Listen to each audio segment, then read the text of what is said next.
So everyone, welcome along to today's council meeting, last one for 2024. If I can ask you to stand for karakia and council affirmation. Whakataka te hau ki te uru, whakataka te hau ki te tonga, kia mā kene kene ki uta, kia mā tara tara ki tai.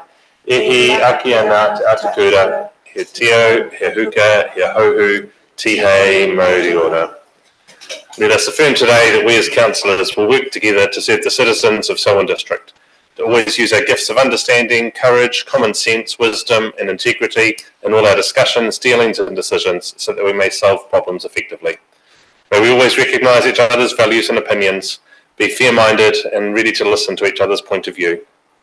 In our dealings with each other, let us always be open to the truth of others and ready to seek agreement, slow to take offence and always prepared to forgive. May we always work to enhance the well-being of Selwyn District and its communities. We will. Thank you, everyone.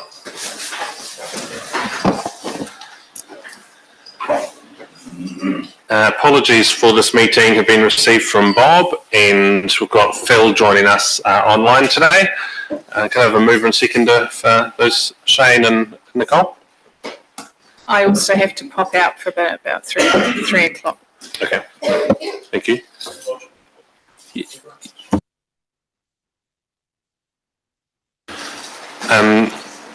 Shane and Nicole moved and seconded. All those in favour say aye. Anyone against?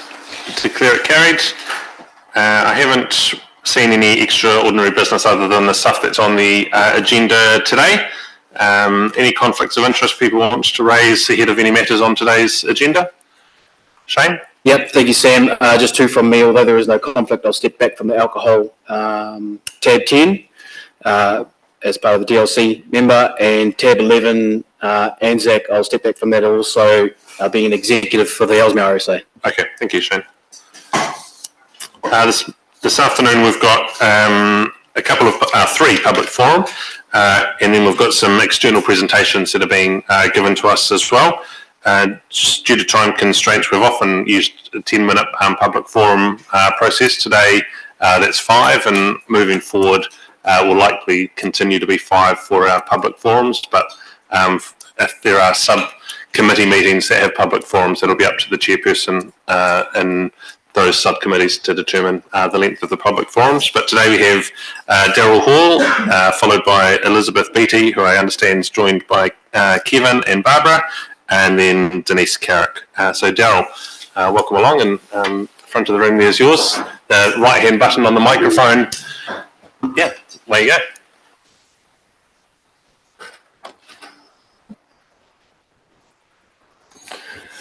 Kia ora, Mayor Sam and councillors. I am Daryl Hall, the new General Manager at Chumley Children's Centre in Governors Bay, where I stayed myself 3 times in the 1970s. For you today is through you as representatives of the Selwyn District. I want to thank the people, volunteers, businesses and donors of Selwyn for their support of Chumley children this year and in years to come. And to remind you that we're a Canterbury service and draws support throughout Canterbury. Chumley provides free short-term planned and emergency respite care for tamariki aged 5 to 12 in Canterbury, and we provide this service since 1925. We're 100 next year. We take about 400 children a year for multiple visits. In the last 2.5 years, we've cared for 33 children from the Selwyn District, from 6 Selwyn District schools. Importantly, and I thank the Chief Executive for reminding me to say this, people can self-refer. You don't need to go through a government agency, social worker or anyone else. And the importance of coming to you today is that just coming out of a council environment myself 5 weeks ago, I appreciate you get inquiries from all kinds of people about all kinds of matters, whether it's council business or not. So it's good to have the Chumley idea in your head as a service that you can refer people to.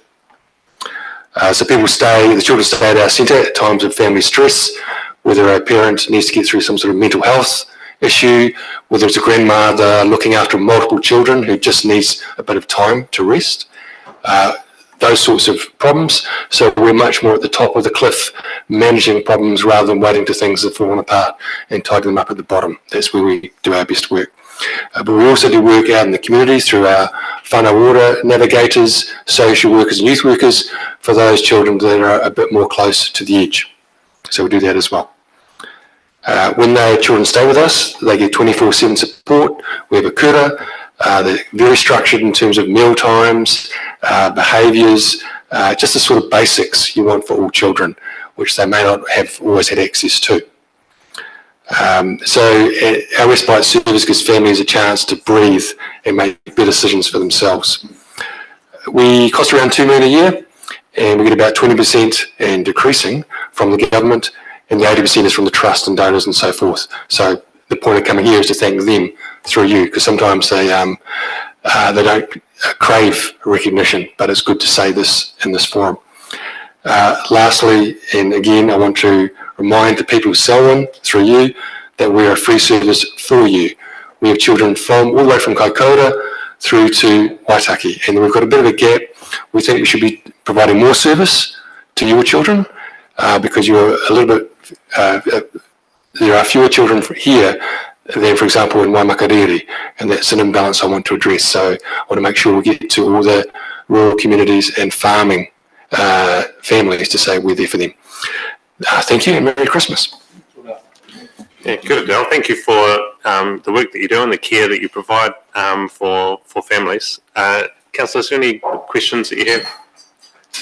Elizabeth. Thank you. I'm aware of Chomley, and some of the kids that I used to work with have utilised the service, and I know how beneficial it is. I've been a foster parent myself, so I completely understand that in terms of where the parents or grandparents are at. Are you able to cater for children with severe physical disabilities? We can't cater for children that need one-to-one care, but we get into interesting discussions about ones that are on the edge of that. So, for example, we have a lot of diversity in the children that might need a heightened level of staff to children ratio, and that's an issue we play with every week. Who are the children we've got and how much care do they need? So anywhere back from one-to-one care, we're in the conversation. Thank you. And final question from Sophie. Yeah, I guess I have lots of questions, but I'm pretty sure you probably can't answer any of them in the sense that this is a really difficult environment now. And I'm aware that Chomley has in the past applied to our Community Support Fund for support, and I don't think it's generally been granted, mainly because every round we get enough applications from local groups that would exhaust the entire annual fund, to be honest. And it doesn't help that funding from central government is decreasing and everything. And I guess the only thing that was left was, do you have, so I have two children who get individualised funding, and not that I think either of them need to go to Chumley, but I'm just wondering if that's the sort of thing that you've ever thought about. If a child does have access to that funding, is the glory of it being a free service is what makes it harder to fund, if that makes, like, is there any change proposed that you guys are thinking about, perhaps in terms of, you know, asking for a koha or something like that if it is available to that family, just because we know that funding from other sources is drying up? Yes, so the first thing is I'm not here for funding from you guys today. Obviously all offers are taken, but that's not the purpose. It's very much a thank you, because there are a lot of supporters in Selwyn and they do support us well. So that's the first point. Sometimes, as you know, you will know better than me. I'm only 5 weeks in. Ask me anything. I don't have all the answers. But funding does follow families, and we sometimes have those conversations. The third one, koha, I would struggle to want to ask for a koha from most of the families that we engage with, but I will ask for a political koha from them, which is for them to remind the representatives that we have helped them, and that's all I ask, so that you know that, and that's it. That's all we need. And the MPs as well. Yeah, all the even the MPs, but obviously starting with the council. Dale, thank you for coming in and highlighting the work today. Have a great Christmas. Thank you. Councillors, we've just got an apology from Deborah. She will be here. She's just held up at the moment, so we'll just add her to the apologies list for lateness. The next speakers is Elizabeth Beattie and Kevin and Barbara. Cycling in the Selwyn district is the topic I've been given.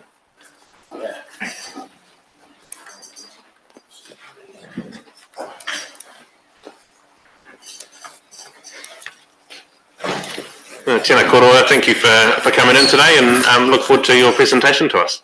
Thank you, Sam. I'm Elizabeth, and I'm here to speak on behalf of all the members of Lincoln Event Centre about the cutting of the gym classes. Barbara has come, she attends spin classes too. We want to save the classes because it's great for our well-being and connection to the community. The council should have shared the information publicly as per procedure. The decision to stop the classes was done on the quiet. Councillors, please remember that you are here to help the people of the Selwyn district. This new proposed reduction is blatantly opposite of who voted you in, and the ratepayers have long memories when it comes to election time. How would you feel if this was your job on the line? I've been told that the staff made the decision without the councillors' input, but I believe that removing any long-standing service from the community needs to be brought to council before the final decision is made. It was not put in the long-term plan, the intention to remove the service that has been provided. Isn't it a breach of the rights of the community under the Section 261 of the Local Government Act? The decision doesn't align with council's direction in promoting health and well-being. Only 2 months ago, you invested in fitness speaker Bevan James Isles to promote justice at the Lincoln Event Centre.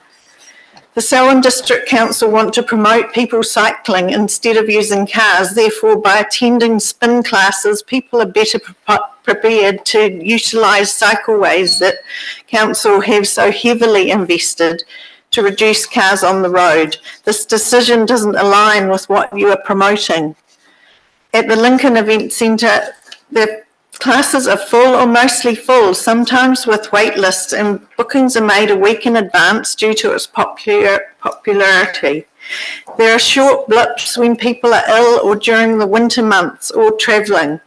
The spin room, as you can see in the photos, is a small room that serves no other purpose. 16 bikes at $10.60 per session per person, 5 classes a week, or concession ticket $62.60 per month, or a gold card membership $51 or $95, 40 casual for 10 classes, earning the council approximately $120 per session approximately. Instructors are paid between $40 and $55 per session. Furthermore, if members have already paid for the month, it does not impact the council's income whether they attend or not. No way are these classes not financially viable. Council suggested community can go along to the Lincoln Uni Gym instead. I personally visited the gym, and the receptionist told me in the term time the classes are full to capacity. The uni is more expensive. Some spin are virtual, so there's no instructor present for the class. The bikes are old. Parking is also difficult due to the students who this facility was made for. Rolleston is also at capacity and therefore difficult to get into.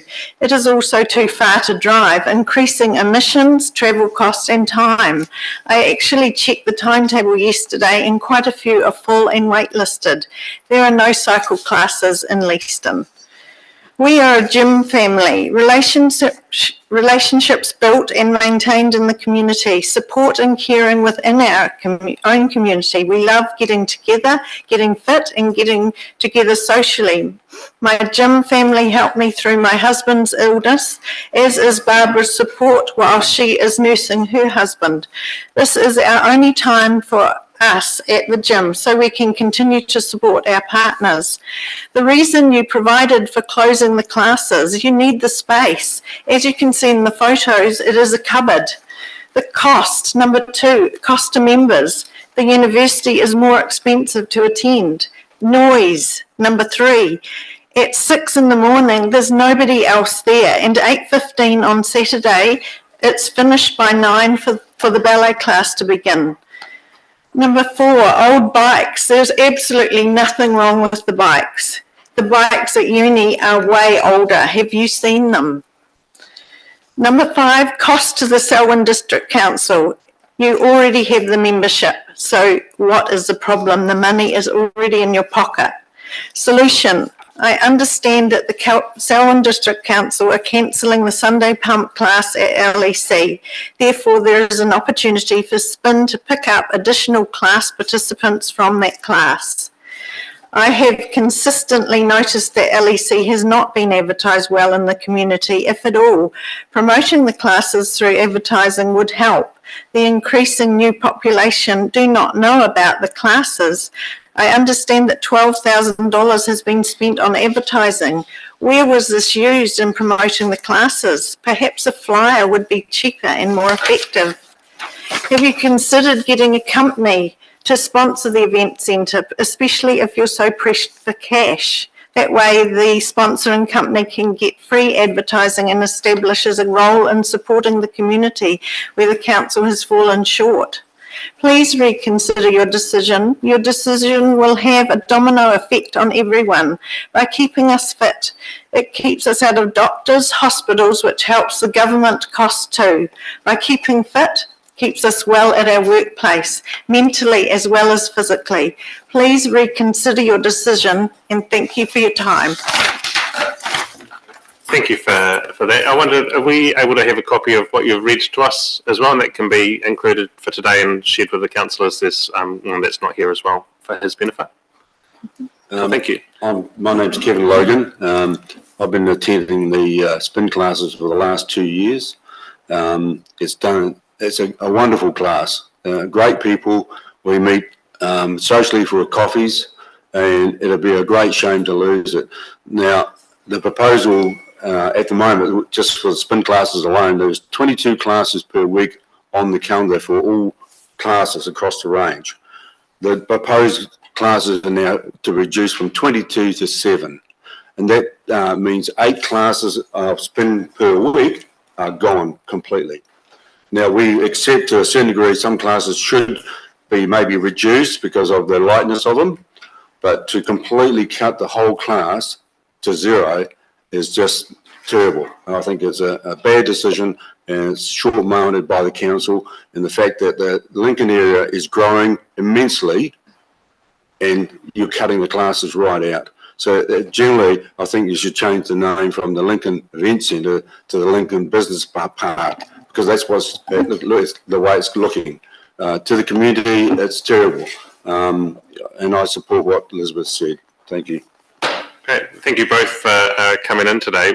We aren't debating this today, but receive your information. We'll be talking with staff and no doubt asking for an update on that situation or for our next meeting, if not beforehand.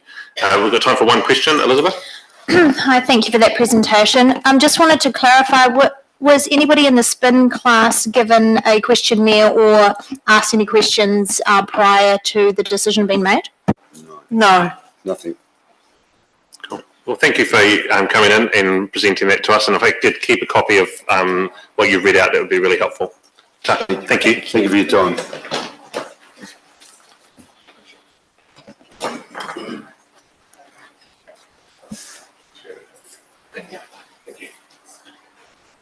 The next speaker is Denise Carrick. Denise, welcome along. Hi. Hi. That microphone's still on in front of you, so yeah. I think it's on. Yes, it is. Yeah, the floor's yours. Okay. Kia ora, I'm Denise. I've been here a few times now. I'm here to represent Lincoln Voice and others around the community. I am doing that, but today I'm also very strongly personally invested in the situation that I'm going to speak about. So it is also from a personal point of view, as well as for those who have signed the petition. I have sent through a copy of the petition, I think, hopefully to everyone. And I gave Sharon a copy of the signatures. Thank you for continuing with the Lincoln Town Centre upgrades. I am here today, however, to talk about the worrying and mixed messages coming from this council. We've listened avidly to council meetings. On the 4th of September, you had extensive discussions around the value of trees. And many of you freely admitted that there was a lack of trees here in Wollaston. We listened avidly to the council briefing on November the 27th, presented by Ben and George, the Trees for Tomorrow engagement summary. 86% of your respondents agreed that removal of healthy established trees on our streets should be a last resort. All the positive feedback of your survey was wiped out by one comment. Well, obviously, only people passionate about trees filled in the survey. I mean, if that's the case, then why do the survey if that's what you think is going to happen? We have 370 plus signatures on the petition that I've given you today, collected in the last 5 days, to ask for more effort to be made in keeping existing trees and vegetation in Lincoln Town Centre, whilst carrying out the upgrade construction. We fully acknowledge that there needs to be the right tree in the right situation. These trees have been there for decades and are part of Lincoln's heritage. They are what sets Lincoln apart from other towns in the area. I will now tell you the story of my own situation. We have a large native beech tree and hedge next to our property that is in an area designated as one of the new car parks. We were not consulted. This is an ongoing theme of everyone who contacts Lincoln Voice. We only found out because we saw the council staff looking at the tree and spoke to them. If we hadn't spoken to them, one day the tree would just have been gone. The same could be said about the emergency tower in Lincoln Town Square. The same could be said about the water tank in Barton Fields. The same could be said about the exercise classes in the event centre. We should not have to rely on accidental leaks from staff to find out what is going on in our own neighbourhood. It is not for Lincoln Voice to continually police the council's activity. There needs to be better communication and transparency with ratepayers. Anyways, so back to my native beech tree and hedge. We were told that they would not survive construction, in inverted commas, which I think is code for we're going to kill them. Why? Because nobody could be bothered to think, how could they be worked with or around for the construction? The exact opposite of all the talking that you have here. You have endless briefings from council staff, experts from outside of your organisation, even Dr. Rod Carr, Climate Change Commission Chair. What is the point if you don't listen to them? We had a meeting on site with the council staff about the hedge and the tree. And yes, there were ways to keep them. Yay. We were really happy. It was short-lived, as when we then observed some guys from Tree Tech looking at the tree, and so we spoke to them. They had a town plan with them, and it looked like many trees to be removed were circled in red.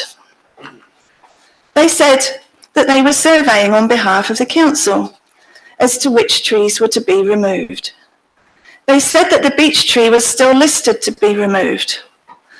The hedge was okay, possibly, but now a birch tree, and I know birch trees are controversial, but it is on our own private property, is now designated as not surviving the construction. Alarm bells are now ringing, which is really why we have pushed the petition and gone ahead with this. This tree is on our own private property, and you're going to kill it because you have to concrete right up to the fence. For what? For a single car parking space. Are we really that desperate for space in Lincoln and Selwyn? I mean, we have lots of space from what we can see. Should the people who are paid to remove the trees be the same people who survey which trees are removed? Many residents have pointed out the irony of this to us. It is hardly an unbiased opinion. Removing trees will always be the cheapest, quickest, and easiest option. I mean, there's no question about that. Concrete does not need looking after. So we implore you as a council to get some different criteria, and please start now with the Lincoln Town Centre upgrades to work with and around existing healthy trees and the community. Ngā mihi tēnā koutou katoa. Kia ora, Denise. Thank you for presenting that to us. And as I said before, to the last presenter, could we get a copy of what you've read to us today to be included in your presentation notes? Yeah. We've got time for one question, and we'll go to Elizabeth. You've had two already, so Sophie can have two, and then you're both even. Good turn, Sophie. Sorry, Elizabeth. Thank you very much. It's interesting information. I've just got one question, which may not make me horrendously popular to ask this. Could you just, thank you very much. You always bring presents. I do. And I guess the question coming with, it's interesting, kind of cool to see that what you've been writing in the local magazine and everything. Just wondering, in terms of the status of Lincoln Voice, I know it's an incorporated society. Mm-hmm. I don't live in Lincoln, as you know. No. And I'm just wondering how many members you have these days. Like, is this something with regular meetings where your responses to things that happen around the district are debated among a number of members? Yes, or, we have a committee. We have a small committee of 5. We had a workshop with Stephen Moe, and he's an amazing. I don't know if you've met him, but he's an amazing leader who teaches about running committees and charities, and he says that having a smaller committee is often better than having a big unwieldy committee because you actually get more done. We don't meet, well, we do meet in person, but we also run all our conversations on an online communication, which is called Slack, so that you can have a much quicker, much more direct conversation. Our other wider members are a mailing list, and so they communicate by email with us. And then we also have our Facebook page, and we have another Lincoln Linked, which we also put things for discussion on there. But a lot of people just contact us in person, to be honest. Cool. Thank you. Thanks, Denise. Hopefully that answers the question. Yeah, appreciate you coming in, and have a great Christmas. Lovely, and Thank you. happy Christmas to all of you. We'll sing through the 12 days of Christmas you've given us later. That's we now have 3 presentations. First presentation is from the New Zealand Police, Inspector Peter Cooper and Senior Sergeant Anna Lloyd.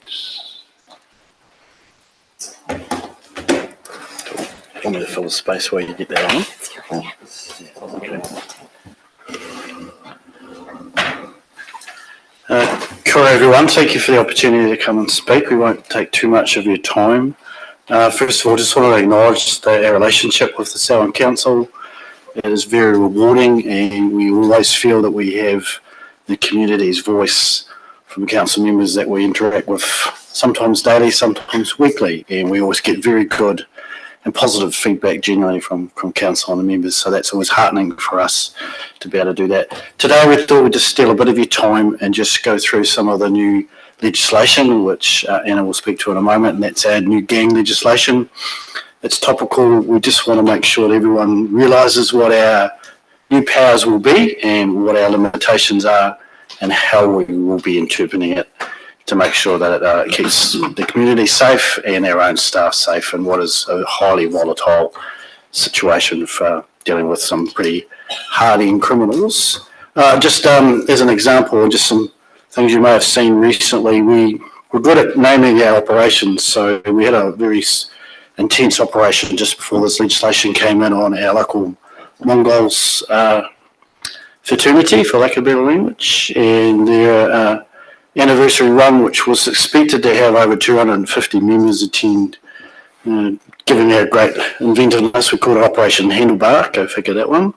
But we were very successful in that. We were able to turn around a number of American-based gang members of some note before they entered New Zealand, which was a major coup for us and immigration particularly. So thanks to them for that. but we're also able to put so much pressure on that gang that the most common thing we heard from them from feedback was like feedback from gangs was that Canterbury sucks and we don't want to ever come back here. So, you know, that works for us. That's a pat on the back. I think, to be fair, we had more fun than they did during that weekend. So those kind of things are really heartening. Post that event, and it was kind of a shame the timing, but post that event, this new legislation has come in. A few slides. I'm trying my best to cover when you get your IT one. Sorry. We're there. Just to go through it, it's like any legislation. A legislation will develop and it will morph. It will change as case law and the judges interpret it. So there's an old saying, case law is the law. And over the next 12 months, 2 years, we'll see how it's interpreted and how we embed it. So I think we've covered long enough, Anna. It's all yours. You did very well, thank you. I think we've got the tech going. I'll try not to touch it too much. So I've just put together just a couple of quick slides with the basics of the legislation. This is all available on the internet if you just Google search the Gangs Act. The couple of things I've put on here are the most relevant probably for our people and how we're going to practically enforce it. So if you have got any questions at the end, I'm happy to try and answer them.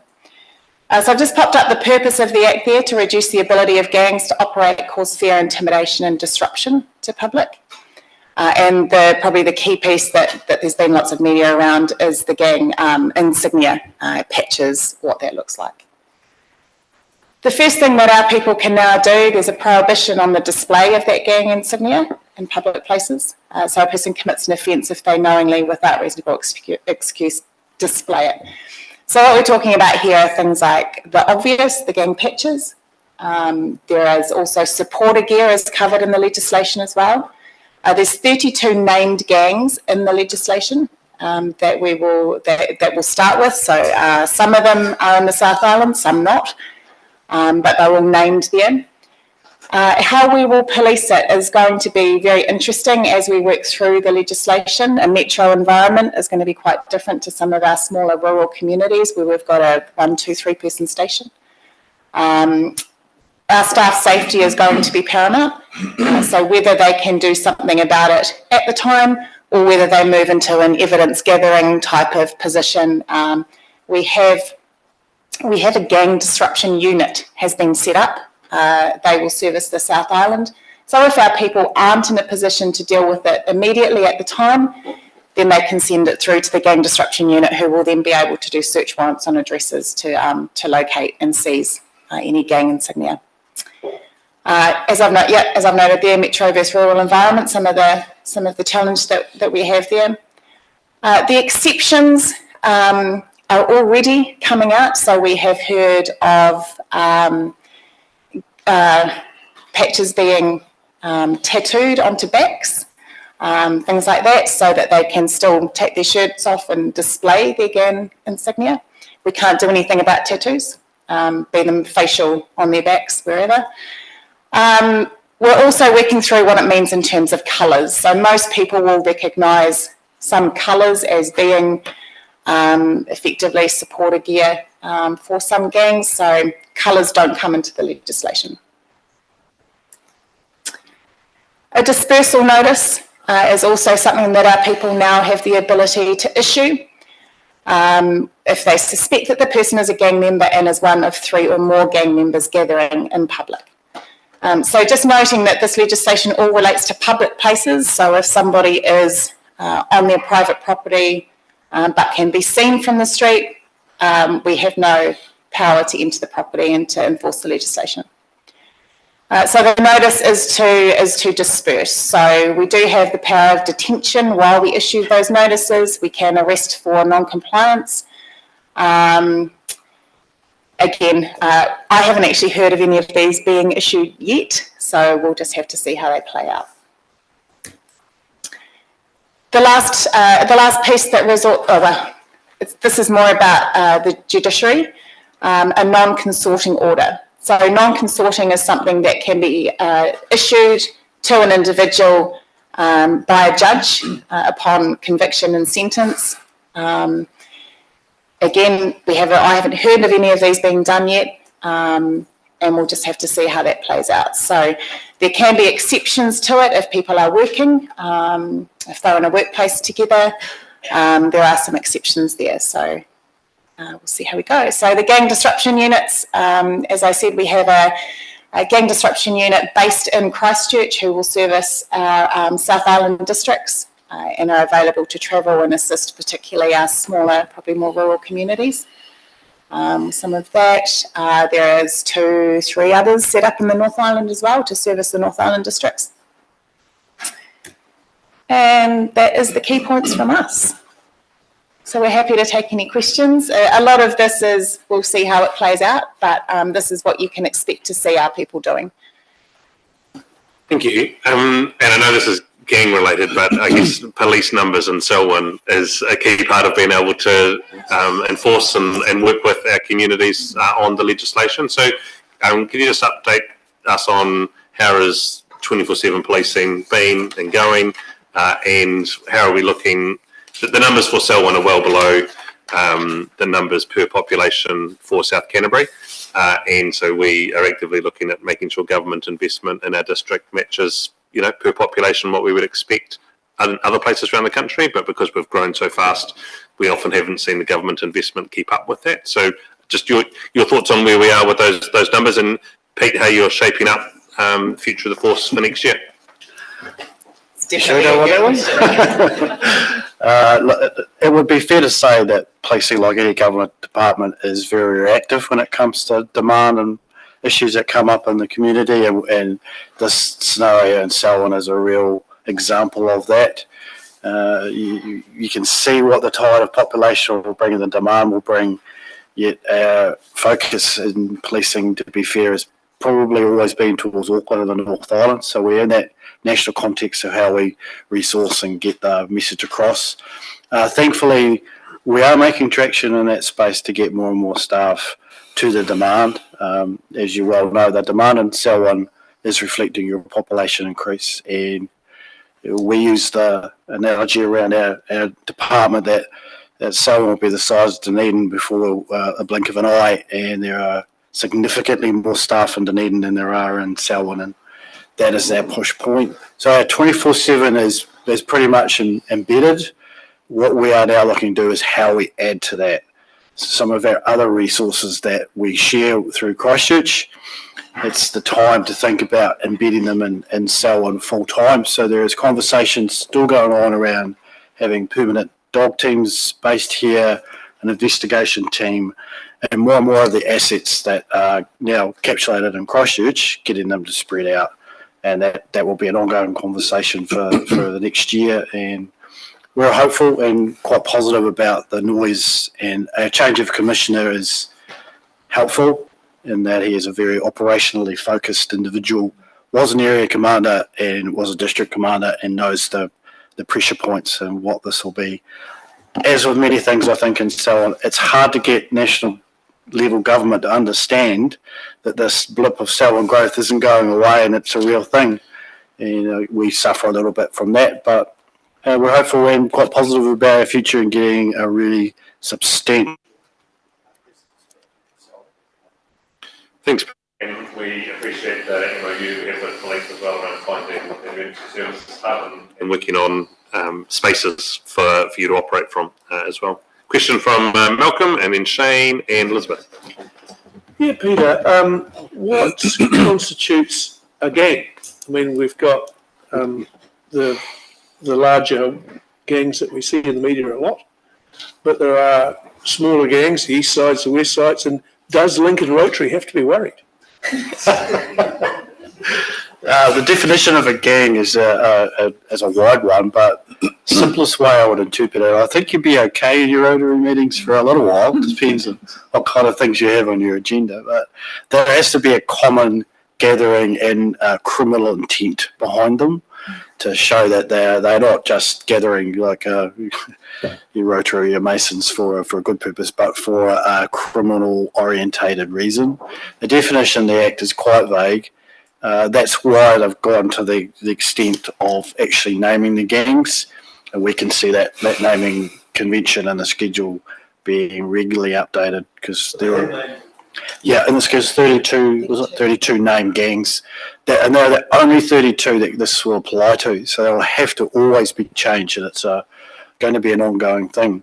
One of the bigger issues is like the Mongols, for example, here use the Oakland Raiders NFL team's merchandise as their secondary way of identifying themselves. There's no legislation that's going to be ever able to deal with buying commercial gear and using it. There's always going to be a way to challenge how the legislation is used. Thank you, Pete. Shane? Well, I'm worried about what happens in those Rotary meetings now. Maybe we should pop down. They're not on the list then. Not yet. Tēnā korua. Thank you very much for the report. And I think having named the 32 gives more of a specific scope. Again, I was kind of worried about unintended consequences potentially of school groups or things like that. It's a bit sad that the Oakland Raiders are the secondary because they're quite a good team, unfortunately. I just wanted to say Merry Christmas. I appreciate the work that you're doing within our community to keep us all safe. And part A or 1, I think it was, intimidating behaviour. Don't see that much at all, if anything, within the area that I live in. And I'm thankful for that, and I appreciate the work that goes into keeping that. So have a good Christmas, guys. Take it easy and keep safe. Thank you, Shane. Elizabeth? Hi, thank you. Have you guys seen or foresee a growth of prospecting and underage youth being utilised by the gangs in Canterbury to avoid the detection of the new legislation? And is there any plans by the police to address this going forward? Love to. Hard to say with any certainty. One of the attractions of the gangs and one of their pulls is around youth, and they do definitely target them in terms of the feeder gangs coming through. They get them to do a lot of their criminal enterprise for them as part of their initiations and that sort of stuff. They create a sense of family, and that's one thing that we really struggle to break through. Is that sense of family, that sense of belonging. So, look, it's always something that's on the cards, and it's always something that our youth aid officers in particular are really aware of and looking out for signs of that. But look, as this legislation grows and evolves, and we start getting some good case law through the courts and things like that around how far it can go, we'll just have to see. This does relate to youth offenders as well, so there is no distinction in the legislation whether it's an adult or youth. Okay. So it's equally applicable. Thank you. And Phil, you had your hand up online before. You've taken it down. I'm guessing the question was asked and answered by someone else? Yes, you asked the question, and you were much nicer with them than I would have been if I was in the room. Great. Thanks, Phil. Thanks, Anna and Peter, thank you for coming in. And as Shane said, thank you for all the work that you do in our community. And the range of events, whether it's been fires recently, car accidents, or the gang work that's intentional. So we really appreciate the strategic and also the off-the-cuff responses that you have to bring to families within Selwyn. Thank you. Thank you. Awesome. Thanks very much. The next presenters is the Selwyn Youth Council.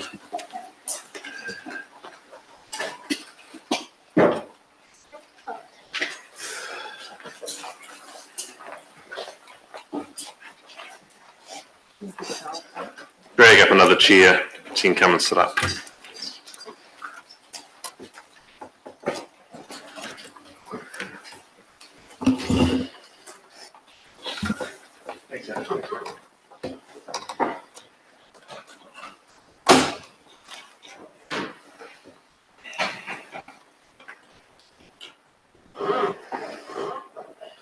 Sorry, I just need to wait for my slides.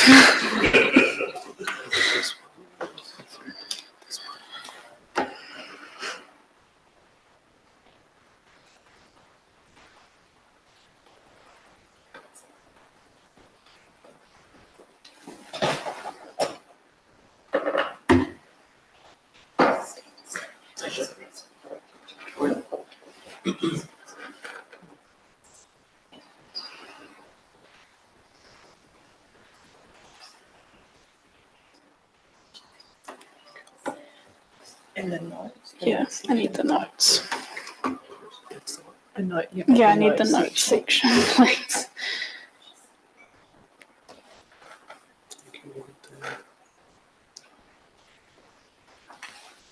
There's notes on the slides, wait, that I need to be able to see. Or do you just want to bring the notes up on there?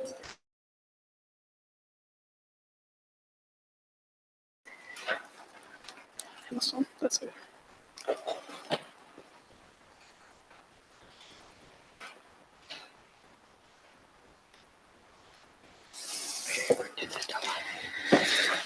Sorry about that, guys. Hi, everyone, again. I am Mackenzie, and I have Lincoln here with me today. And thank you, guys, for this opportunity to present to you. We're excited to share about our achievements and the work that we've done as the Selwyn Youth Council for 2024. For today's presentation, we'll first have a quick review of the members of the Selwyn Youth Council for 2024. Then we'll go over the 6 strategy outcomes from the Piki Amakura Youth Strategy as a reminder of the principles that help shape the work we're doing. We'll then talk about some of the ways we've contributed towards the outcomes of the Piki Amakura Strategy, especially around my voice. Thank you. I have what I need to succeed. Waikirikiri is a fun place for me to grow up. I am safe, valued and supported to be Māori. Lastly, we'll speak about our recruitment process and 2025. So I have been the chairperson for the Selwyn Youth Council for 2024, and as just a reminder, this is our team up on the screen. Some of our members' personal achievements this year included Amber attending NASA Space Center camp in Houston and planning a mission to Mars, Bella receiving the Lincoln University Future Leadership Scholarship, Bobby speaking on Women NZ Sports podcast about Kiwarahi and the importance of connecting her Māoritanga with her passion for sport. Lincoln placing second in the National Samoan Speech Contest, myself winning the Zonta National Award and being named an international winner, Matilda competing in a drama competition in Sydney, and William participating in debating regionals. These are just a few examples of the incredible achievements our team has had this year.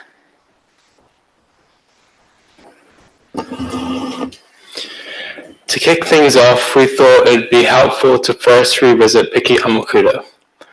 These six strategy outcomes were developed through lots of engagement, consultation, and of course your formal endorsement, so you will be familiar with them already. But here's a quick refresher. I have what I need to succeed. Waikirikiri Selwyn is a fun place for me to grow up. I am safe, valued, accepted, and can contribute to my community. I am safe, supported, and valued to be Māori. My voice is important, and I can influence what happens in my community. And Waikirikiri Selwyn is built for my future and futures of my kids and grandkids. Next. For this presentation, we'll start with outcome 5. My voice is important and I can influence what happens in my community. This outcome has been key to guiding our work and has helped shape meaningful contributions towards the other outcomes. Throughout the year, we've stayed connected to our peers and the voice of youth through the likes of social media engagements and informal conversations, which help keeps us in tune with what matters most to young people. Our biggest engagement this year, excluding Piki Amakura, was the Youth Voice Canterbury Youth Takeover Survey, which ran from the start of the year. This survey was rolled out with the support from several youth councils and groups reaching across Selwyn, Christchurch, Hurunui and Waimakariri. We received a record of 643 responses, offering key insights that have also helped guide our work and priorities over the year. You'll see some of these findings highlighted throughout this presentation. This year, our team has made several significant submissions, including those from the Selwyn District Council and Environment Canterbury's long-term plans and representation reviews. In our submission to Environment Canterbury, we highlighted the critical issue of transport accessibility, a proven challenge for both youth and the wider Selwyn community. We are pleased to hear that they've decided to bring some Selwyn-specific considerations forward by a year, moving them from year 3 to year 2. While this is a win, we're committed to continuing to explore solutions that make a difference sooner. On top of that, we've played an important role as witnesses in the appeal against a liquor shop attempting to establish oh my goodness, itself in the Health and Wellbeing Precinct just nearby. We're happy to share that the applicant ended up withdrawing their application, which feels like a win for our community. A special thanks goes out to Malcolm from SDC for bringing this to our attention and to the Selwyn Youth Networking Forum for creating a space where this issue could be discussed.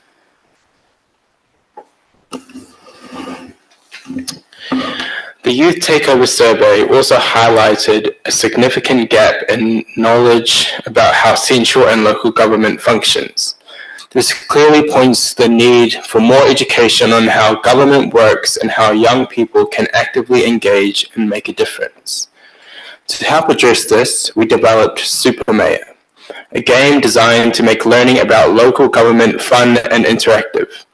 At our last update to Council, we were in the design and development phase, but we're happy to announce that it has now officially launched. We highly recommend giving it a try. It transforms what's often perceived as a boring or complex topic into something truly engaging, and unbiasedly, we might add, it's pretty cool. In August, myself and Bridie took Super Mayor to Wellington as a finalist in the Local Government Awards in the Super Idea category. We were up against large-scale initiatives like Gisborne District Council's Civil Defence Emergency Management Project, which took first place. We're proud to have placed third and represented youth in an adult setting, highlighting the power of creativity in public service. Looking ahead, we're focusing on how we can get Super Mayor into the hands of youth throughout gaming events, schools, and advocacy groups. With the 2025 local elections coming up, we encourage the Selwyn District Council to consider how they could also contribute towards bridging the knowledge gap about government process in a way that resonates with young people. After all, why would anyone vote if they don't understand what it achieves? Research shows that earlier people are exposed to civic engagement, the more likely they are to continue to participate throughout their lives. For 2025, we would like to propose a trial initiative to enhance youth participation in council meetings by introducing a dedicated rotating seat for youth representatives. While they wouldn't have voting rights, these representatives would offer valuable perspectives and considerations. The goal is to promote youth engagement, civic skills, and stronger connections with the council. This aligns with outcome 6 of the Piki-a-Makura Youth Strategy, where Kiri Kiri Selwyn is built for my future and my future kids and grandkids. Now we will move on to outcome 1.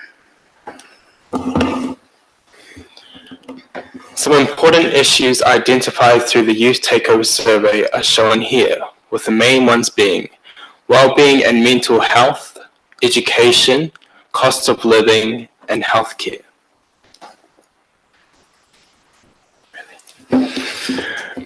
Before we dive into our direct contributions, we'd like to take a moment to highlight the Selwyn Integrated Youth Hub, or the Hub, as it's been a significant support in our efforts.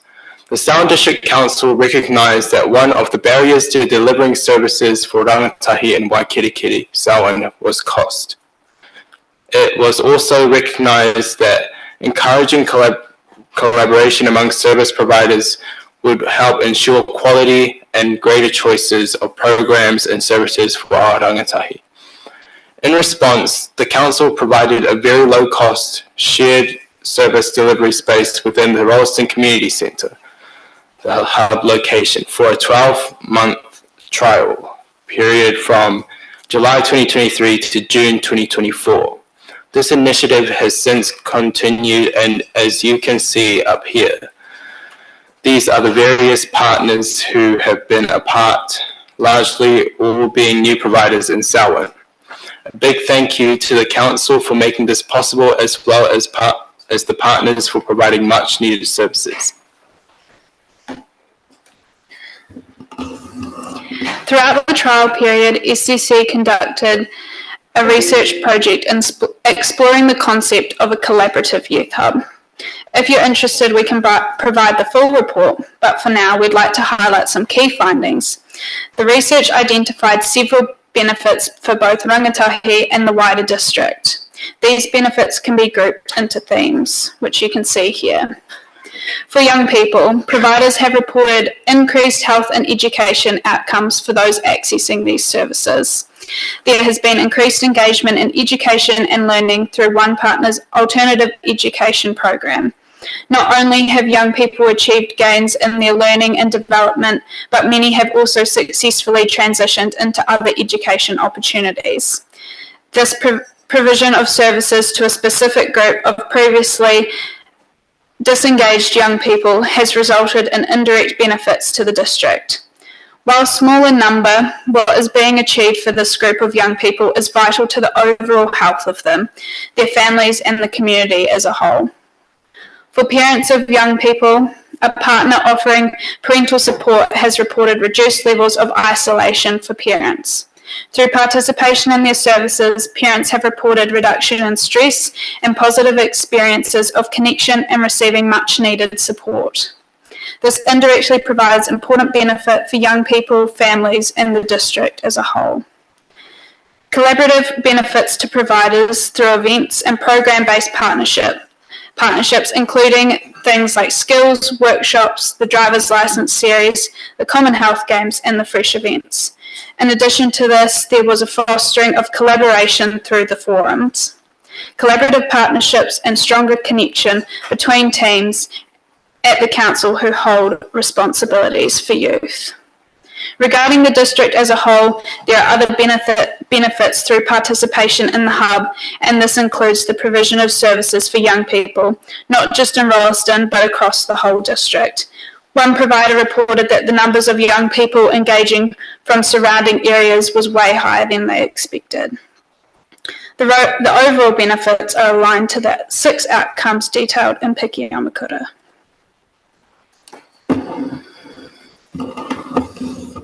Partners and young people also indicated several things that are working well in the hub place. You can see on this slide the things that worked well included access to more services, a safe place and positive environment, connections between providers that led to collaborations, success experienced by young people, and reduction of cost barriers. Now back to us. The hub concept has been valuable in supporting both our individual and collaborative efforts to address the identified issues like well-being, mental health, education, and healthcare. By working closely with the council, we've been able to help expand the hub's offerings to better meet the needs of rangatahi. With all services provided at no cost, or we have reworked our funding conditions to be applied where the cost or where there is a cost. We're also helping to ease cost of living pressures for young people and their whānau. Here's a quick snapshot of recent council and community activations reaching a wide audience. Skill Up at the Youth Hub. This series offers hands-on career experience in areas like fitness, beauty, retail, and barista skills, as well as hospitality. We've also introduced the Youth Driver series, which supports youth independence and limited public transport. This has seen over 20 young people gaining their learner licence. youth-focused fitness programs. The active team has launched youth-specific classes like Youth Box Fit, Youth Self-Defense, and Youth Spin.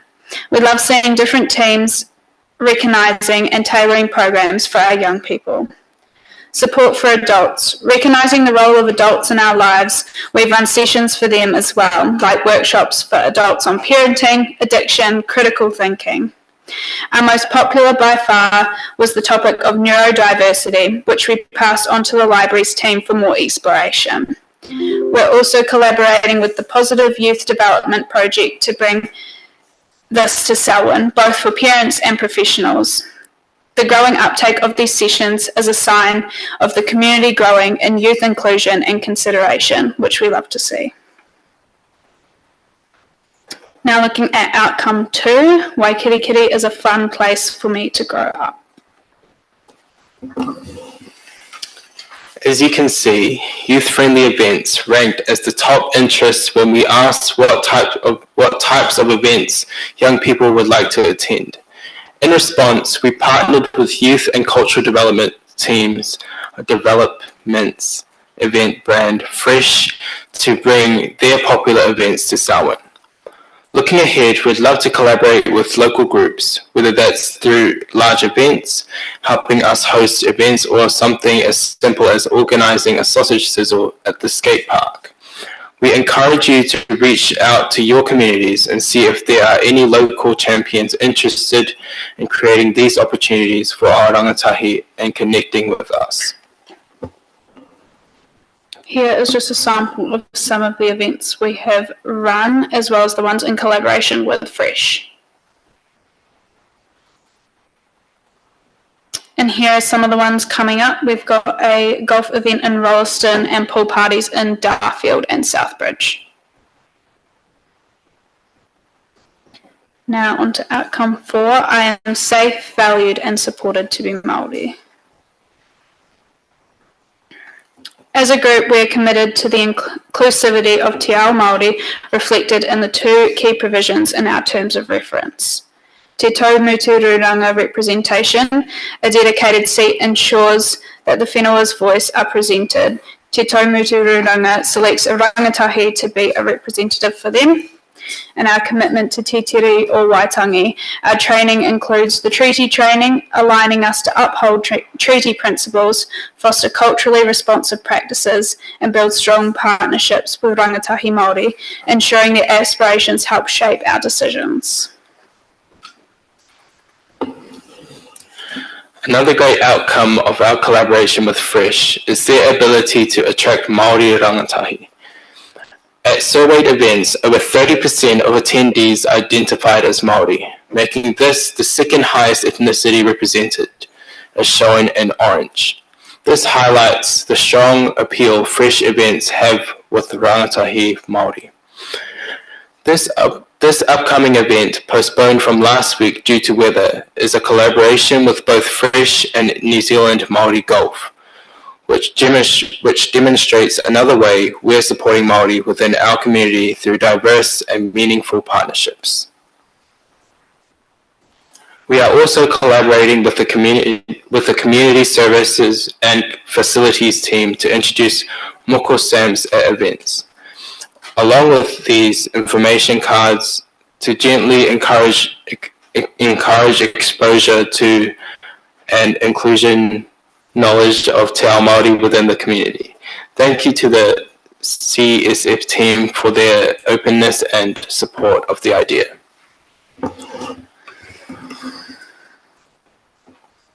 At the start of the year, the Youth Takeover Survey revealed a lack of awareness about the Youth Council and our role. However, we believe a successful year has helped change this narrative, as seen in the increased applications for our 2025 team. We've now completed the recruitment and interviews, and next time you see us, the team will be a mixture of new and returning faces.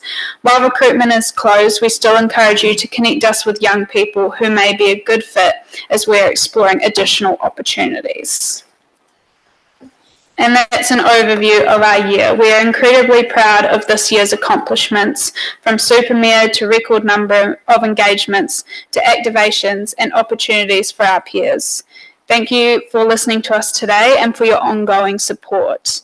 We now open the floor to any questions or comments. Thank you. Okay, well, Mackenzie and Lincoln, thank you for the work that you've done, and presenting today was really great. But it's lots and lots of work over many meetings and turning up for afternoons throughout the year. So thank you for that. My sort of initial questions around this youth seat for council, and so just wondering how you see that working. Youth council is for people of multiple ages. It's not just at school, but often our meetings are during school time. So just the logistics, I suppose, around how you think that might work. It's still something we need to explore a little bit more in depth, but we more just wanted to put the idea out there that it is something we wish to explore, kind of around just obviously quite a few of our older youth council members are interested in kind of what happens here.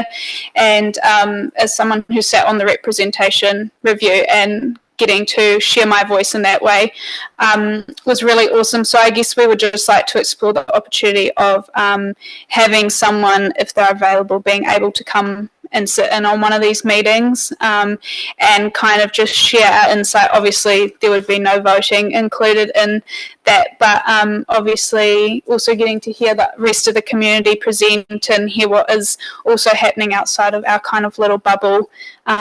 We may just be able to provide a bit more insight to you guys. So yeah, it's definitely something we need to explore a bit more logistically wise around your meeting times and things like that. But yeah. I think it's an exciting idea to understand and the value that was added around that representation review subcommittee. I think really show just the variety of voices can actually help the discussion and enrich the ways of thinking. So yeah, thank you for bringing that for our consideration. Thank you. Shane. Kia ora Sam, tēnā kōrua, ngā mihi nui tonu e ngā whakapapa i ngā kōrero o te rā. I would like to do a mihi, but due to time, I just want to acknowledge everybody here, but also acknowledge the huge amount of work and progression I've seen in my 5 years on this council, Selwyn Youth Council, and the commitment and dedication that's gone into it. An incredible body of work this year alone, so thank you, Bridie team, for bringing this here. And I couldn't help but feel a little bit emotional when I saw I'm safe to be Māori, and I've actually never heard that before anywhere. As someone who is Māori and looks Māori and is brown and there's so much controversy at the moment, I'm really proud, and I thank you for providing a safe place and a safe space within our district for people, not only Māori, but people that may be suffering, and having pau flags like this allows for our people to be safe, whoever they are, whatever they look like, and share that knowledge and whakapapa with the rest of our district. So I really appreciate you and the team for putting this work and bringing this here today. I'm also safe in the knowledge that when I vacate this seat, we have two leaders here that should be able to fill it. So I'm very thankful, and safe in the knowledge that the succession is well and truly happening. So have a Merry Christmas, guys. Thank you for your work. Stay safe. Good on. Thanks, Shane. Elizabeth. Hi, thank you. It was really exciting also to see the variation of events and things that you guys have put on for the community. That's probably only a fraction of some of the stuff that you've achieved in the last 12 months. Have you had quite an interest in people learning skills or hobbies? Because you've got lots of fun events, but has there been much interest in the youth in kind of upskilling hobbies or educational stuff, looking at different workplaces and options of looking around at job experience and things like that? Yeah, so those upskill events, they've been running in the holidays. So they offer NCEA credits. And so, yeah, those have really had a big uptake and things like that. So yes, there is kind of more exploration to be done there around the education side, but already we've been running those, and yeah, we've had a huge uptake, and I think being able to gain NCEA credits for them has been really, really valuable. And they are paid courses, but for those who are struggling financially, they can reach out, and we have funding to cover those costs, so everyone can attend. Super. The second thing I just wanted to ask about, I don't really understand what the Moko stamps are at the events. Who's eligible for a Moko stamp and what actually is it? Do you want to talk more about that? The steps that you kind of get that just signal. Just come forward, just Phil's online, he can't hear without the microphone. They're a tool that's often used at Kapaka festivals where it's just a simple like ink thing and it gets stamped onto Māori men or boys' foreface, and then the ladies down here. And we've worked with our team to kind of also create the informational stuff that backs what this is. So like questions like that, when they do come and receive that, instead of kind of like face painting or along with face painting kind of thing, a bit more meaningful in the inclusion. And so, yeah, they have the information that they can take away and talk about. Anybody can have a look at that. Yeah, just kind of like face painting at events. Thank you. Sophie? Yeah, I'm just going to go with thank you. You're all awesome, as usual. And yeah, it's been really good to see how the Youth Hub and the council, Youth Council that is, has developed over time. And I love that basically you got a whole bunch of feedback from lots of different young people and have literally turned it into actions that are really appreciated by a lot of people. So yeah, thank you. Thank you. Thanks, Sophie. Lydia?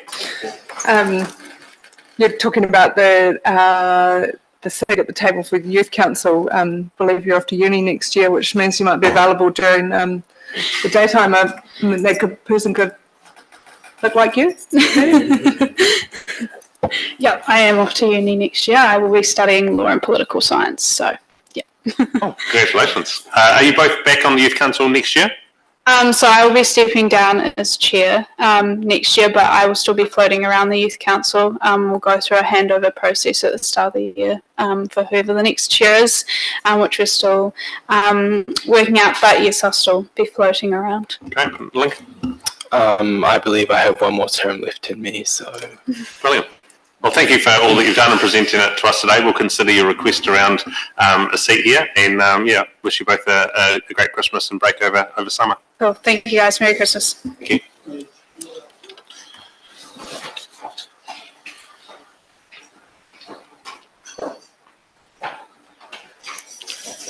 We now have the confirmation of minutes from our previous meeting. No, you've missed. Oh, I have missed one more. We have Alison and Judith are here. The red and the blue team.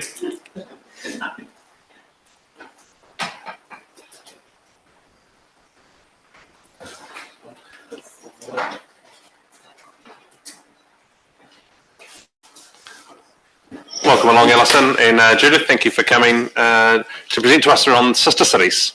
Thank you, and my apologies in advance. I need to leave by 25. No. It's that one there.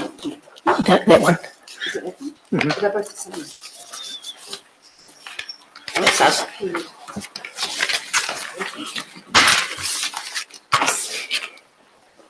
Could I say congratulations to the youth team?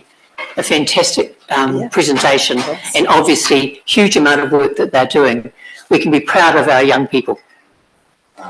Tēnā koutou katoa, nau mai hao, konnichiwa, salamant, saying good afternoon. I've greeted you from our Selwyn sister cities in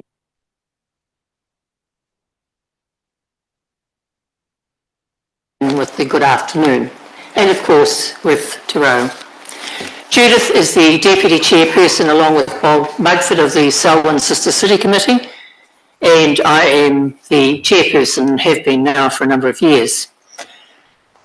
Sister Cities are about people to people, and you should already have had in your information all the information from our annual meeting, both our outcomes from last year, Chairperson's report, and our plan for this year, which of course is always a changing feast, as Sam well knows. So today we're going to reflect very quickly on the last financial year and look at activities going forward. And if we go to the next one, please, Judith.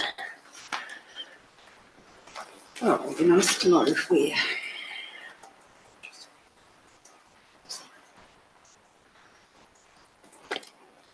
Well, we're finding it, Ubetsu one, that's it. As some of you know, that Ubetsu has an anniversary next year of 25 years. That original agreement was signed by former Mayor Michael McEvity and Warwick Judd from the Darfield Community Board in July 2000. So the 25th anniversary next year. Last year in November, they visited us, and at that stage, the Melbourne Community Board was in a state of flux. The Sister City Committee stepped in and did a lot of work towards them. And you'll see on the one slide, a tree planting at Tussock Square in Darfield. Sam is always very kind to both of these committees in the way he comes for our international visitors, and we thank you for that, Sam. The middle slide was a recognition of myself, unexpectedly, and Avis Hewson, who's been a homestay host for numerous people from Ubetsu over the years. So that was a complete and utter surprise to us. Next one. Last year, I was fortunate to lead a principal's delegation in September to China for 12 days. A fantastic group. I've led many groups over my career, and I can say this was the most outstanding group I have ever led anywhere. And you can see the principal of Windwhistle School there with a sister's school agreement for a school in Shandan, our Selwyn sister city. The school that the agreement was with has about 3,000 students. Windwhistle has 27. So you can imagine the other side of the table was somewhat a school of 27. How can it exist? A little bit of culture shock. All right. But during that particular visit, we had 9 new sister city relationships signed up, which was an amazing chance for our young people and our teachers to have intercultural contact. Rolleston College has also been offered a relationship at the Shandan No. 1 Middle School, which is the top school leading into university in Shandan. While we were there, we were asked by Lanzhou City University, which was established as the Bailey Oil School by Riwi Ali, born in Springfield, to find them an English teacher. And after lots of negotiations as to the length of the term, the age of the person who could go, we've managed to successfully send a person to Lanzhou City University for at least 1 year. Then we move to, next one please, the Shandan visit last year for the 126th anniversary of Riwi Ali's birth in Springfield. 125, we could not really celebrate with Chinese people because it was too difficult for them to travel. So we celebrated with Christchurch China Committee, with Hurunui Council, with the Christchurch Consulate and the Riwi Ali Foundation of New Zealand. So it was a very big joint enterprise. And at the same time, the student from Shandan Bailey School was studying at ARA for 3 months. And Judith's going to talk about her. So every second year we host in the community a student from the Shandan Bailey School or their community for 3 months, and they study at ARA in an English immersion course. This is a total immersion for them. They come with basic English skills, and they are home hosted in the community and go to ARA, of course. So they certainly become far more proficient in those 3 months. We're now in the process of arranging a visit for 2025. And while the Shandan group were here, the MOU talks about water management, agriculture, culture and education. And we deliberately took them to sheep milking because Shandan is a sheep part of China, and that's something they had never seen before. We also looked at water management with Prime Insight irrigation and the probes into the soil so that you can work out how much water to put on a paddock at any one time and different seeds. We went also to the Glen Tunnel Museum, which is really interesting because two of the party came from the huge Ellie Memorial Museum in Shandan, which is on a completely different scale. All right. Okay. So we have here some of the pictures just from the Rewi Ellie anniversary. On the right, you'll notice a gravestone there and some members of the Ellie family, including a grandson of Rewi Ellie in China, at one of the Ellie graves in Papanui. And Mayor of Horonui, obviously, on the left, and of course Sam with our MP at Rewi Ellie in the middle. It was a very busy couple of days for that commemoration. But it was also shows that the councils and committees can work really well together. We've had visits from the Minister of Education on a very cold day, and he planted a tree at Springfield School, but was a very warm person. We've had a visit from the Minister of International Relations, and we're talking about people from the top Congress in China who come to Rewi Ellie Memorial in Springfield because he's so honoured. When the Minister for International Relations came, there was a statue unveiled at the Arts Centre, and alongside Sam there and at the statue is Rewi Ellie's great-granddaughter, who also came from China. So we've had some pretty important visitors over the last 18 months. Next one. There are also lots of events that happen, and on the top left-hand corner, a Tibetan group from the Gansu province, from the Tibetan Autonomous Prefecture in Gansu province. And they came for the Lantern Festival in February last year. Wonderful singers and performers, and that's them at Rewi Ellie. National Day, Chinese New Year, lots of celebrations that happen during the course of a year. We also had the chance last year to introduce Lincoln University to the Lanzhou City University when Hugh Bigsby from Lincoln, who's on our committee, was going to Lanzhou. So we will hope that some further relationships develop for Lincoln University from that relationship. And could I say, I hosted the singers for a dinner, and they were fascinated by European house, a garden, and our way of life. It was a real introduction for them. In fact, Judith's house, I'm sure, is all over China, right down to the toilet. Every single room was videoed. Yeah, next one. And I don't know if Lydia has reported to you on the Gansu Fellowship. No. Well, Lydia reported to our committee on the Gansu Fellowship with tremendous enthusiasm for what she had learned and what she had found out and shared while she was there. Do you want to say anything now? I guess you put me on the spot a little bit, but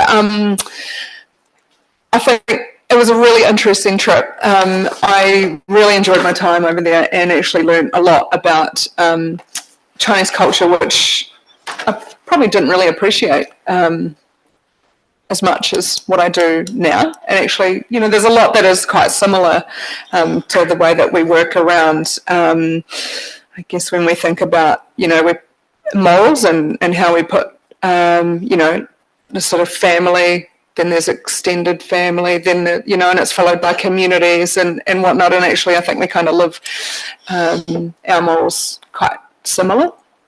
The history was incredible, and the fact that, you know, there's 5,000 years of recorded history was pretty amazing to me. And seeing, you know, and the photos up here, like the Margot Grottos are Buddhist caves that are 1,300 years old. And the sophistication of those is pretty incredible, and it's quite hard to explain until you can actually set eyes on. But yeah, I'm very grateful for my trip there and enjoyed my time. So thank you. One of the things that stuck in my mind from Lydia's talk was she showed pictures of a town that 2 years ago was taken to the ground. Within 2 years was rebuilt for 80,000 people in 2 years, from row to go, with schools, supermarkets, neighbourhoods, the whole 9 yards. And as one of our committee pointed out, that's nearly the population of Selwyn being rehoused in 2 years. It's what you can do when you are not a democracy.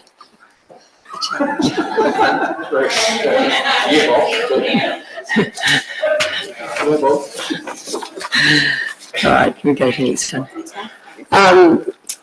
Last month, Judith went to Kunming in southeast China representing the Christchurch China Committee. I also went representing Selwyn, and we were invited to that. At the end of the conference, there was an initiative given, basically, and I'll give you a moment to read it. I'm not going to read it out to you.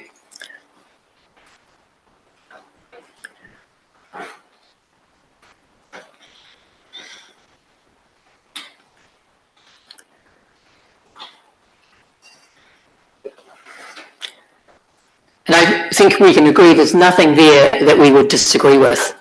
The photograph actually shows the presentation of an international award to the Christchurch China Committee at that conference. There were about perhaps 16 of them given, and Christchurch received one. So we were really proud to be able to go up on the stage afterwards and take our photographs with Christchurch.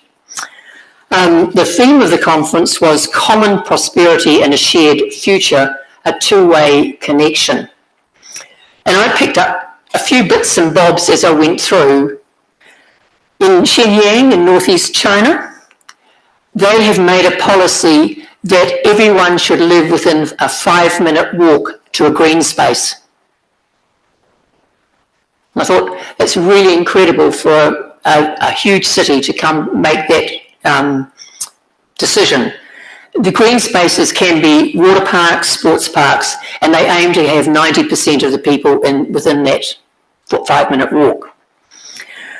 They made a very strong point that the ecological systems are vital for public welfare and mental health. And that theme kept coming through and coming through.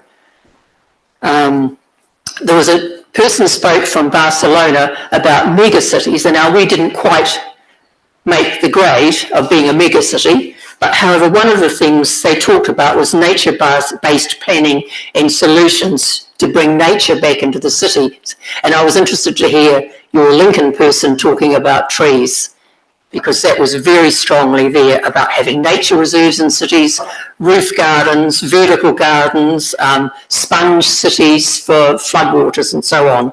And his point was, if you have a green city, you have improved mental health. The Malaysian delegation made the point that parks mean that all classes of society interact. But I hadn't thought of it in that way. In Kobe in Japan, which had the big earthquake, after 29 years, they reported they have now finished the rebuild. So it has taken them 29 years. And I thought that gives us all hope for Canterbury. I did some time on my own after leaving the conference, picked up one or two bits and pieces, and one of the things that, because I had the chance to be with a person by myself, I was able to ask about Taiwan. And I got a very quick rebut because it was at the time of the Hikoi coming into Wellington. What is New Zealand doing for the Maori people? Do they want to be independent too? So it was a 170k drive, so we had a chance to have a long discussion about those types of things. He also pointed out that on their cars, the number plates, if they're green, that means it's an electric car and you get free parking for 1 hour in the city. You know, the other number plates, 2 numbers are the last numbers, 1 and I think it was 9, that means you cannot drive your car on Mondays. This is a pollution control. So for every car, there's 1 day a week you cannot drive. Alison, I'm just conscious of time. You got a few more slides to show us? We go fast. Righto. Taraja in Sulawesi. This year we had Nick, one of our members, go for 1 month, and their request was that he spent time developing an English environment in the school. A new principal at the Barana school, and also a new Boo Party elected last month who he met. The first count has been done. We're waiting for the final words about that. I'm just hoping I've got the right one. Our other relationships, Arcataka has got a new mayor. Coventry, we keep social media contact. Levi Park, we're really grateful to Philip and his team that the Sister City Garden concepts come through. We work closely with Christchurch, with Global Cities, who are very good at publishing. Cultural Fest, a great occasion, and we have in the last few months farewelled both Bill Woods from our committee after many years and Bernadette Ryan. The future, we're looking at obviously always contact for the Americans for Independence Day, Thanksgiving Day, all of the groups for Christmas and Chinese New Year. Now the principal's delegation that was due to go last year and was cancelled was set for April this year, and just last week it has been postponed till September. And that is not my doing it. Confucius Institute at the university is doing that. We have an interpreter coming to ARA early next year. Genzu Fellowship tends to be annual. We're hoping for a visit to Ubets and Shandan in either May or June next year. We work really hard to make sure it does not clash with local body elections, because traditionally it's in September. Shandan principals to come again next year for the schools that have the MOUs with them. Taraja visitors we're hoping to see, and budget, as I always say, please can we have some inflation? We haven't had any for probably 10 years, and last year we were dependent on grants from Christchurch China Committee. They are much better funded than us, but I don't think we'll get any more, and from the Rewieli Foundation of New Zealand to stay afloat. And can I just say a huge thank you to Sam, who answers the call regularly and interacts very positively with our visitors, to Bernadette, to Therese, who has stepped up this year, to Cord, who always has the Rewieli Memorial looking fantastic when we have a group there, to the finance department here who do the books for us, and of course to the communication department.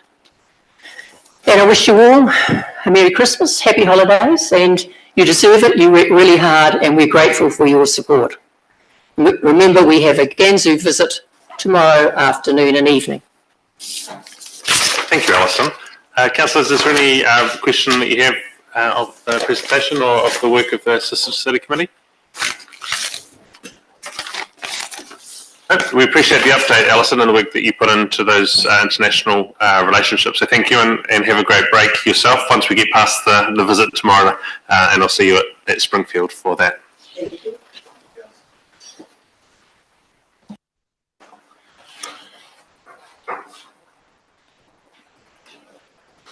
We have the confirmation of minutes from the 13th of November meeting 2024.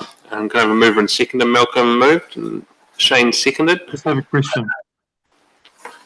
Sorry, Phil. Yeah, you got a question on the minutes? Yeah, in the past we've had a timetable in these reports of timetable attached to the back of the reports that we've got coming up and that sort of thing. I noticed that it's not on these minutes. Is that something that is gone now, or is it just something that's been missed off this particular one? Phil, I don't think we've had that since I've been here. I I know there is a work programme for CSF. Perhaps happy to take that conversation offline so I can better understand what you're talking about. Yep, no worries. Thank you. Anything else in the minutes? All those in favour that they're true and accurate, say aye. Anyone against? Declare it carried. The first report is from myself. There's a number of things that I've noted there, but since the report's been written, just note the passing of Michael McKevity, previous Mayor of Selwyn, served for many terms on the council and as our Mayor, and passed away a fortnight ago. So thank you to Malcolm for attending the funeral and Grant for being there as well, and for the prayer you contributed, Malcolm, at the event on behalf of council when we were asked as well. Did anyone else want to say anything about Michael's passing? Malcolm, do you want to just share? Yeah, I will actually. I think Michael was it's interesting. I was first elected in '92, and I got thrown out in '95 when he came on as mayor. So I do remember an anguished call from him not long after saying, "They're protesting about taking down the overbridge at Prebleton. What do I do?" And I said, "Don't worry, Michael. We've consulted about it. Take it down." I did have more contact with him as chair of the local community association some time until I got re-elected in 2004. But yeah, a good safe pair of hands. Michael was involved in multiple organisations throughout Selwyn. I first met him when I was a child, when my father was tutoring him and had to be a good debater. Many years ago, he and Bruce Russell were in the debating team. Their relationship goes back to 1959. So Michael was involved heavily in the local Catholic diocese committees and in many charities and organisations over his lifetime, and represented us for many years on the museum. A true community person who gave a huge amount of his time to the community. Many of us were with him not long before he passed. As usual, avuncular self. He will be missed. A great servant to Selwyn. So. Thank you for those words. There's a number of other things that we will update you on as well. So the all of local government meeting was held last week, and Megan and Lydia and Deborah and Sharon and I attended, and Alison. It was an informative 2 days, with the first day being ministers' presentations and a mix of other experts, and hearing from Victoria and New South Wales experiences around rates capping, and the second day being a rural and provincial meeting separate from the regional and metro sectors. Don't know, Lydia and Megan, if you had anything from that meeting that you wanted to report back on? No, that's fine. And the meetings that we've been having as subcommittees so far, next year we will have them agended as reports for all of council, so that any decisions that are made or any discussions, there'll be a chance for the chairs to update council as we move to the council meeting following those subcommittee meetings. But this morning the Local Water Done Well subcommittee met and appointed an external Ravine, who has recently been appointed to the Cord Board, onto our subcommittee. He is giving his time generously to the committee for that work, and will just be attending online as he lives out of the district. At the meeting last week, the Minister gave a number of, Minister for Local Government made a number of comments about working together. Kia ora, Deborah.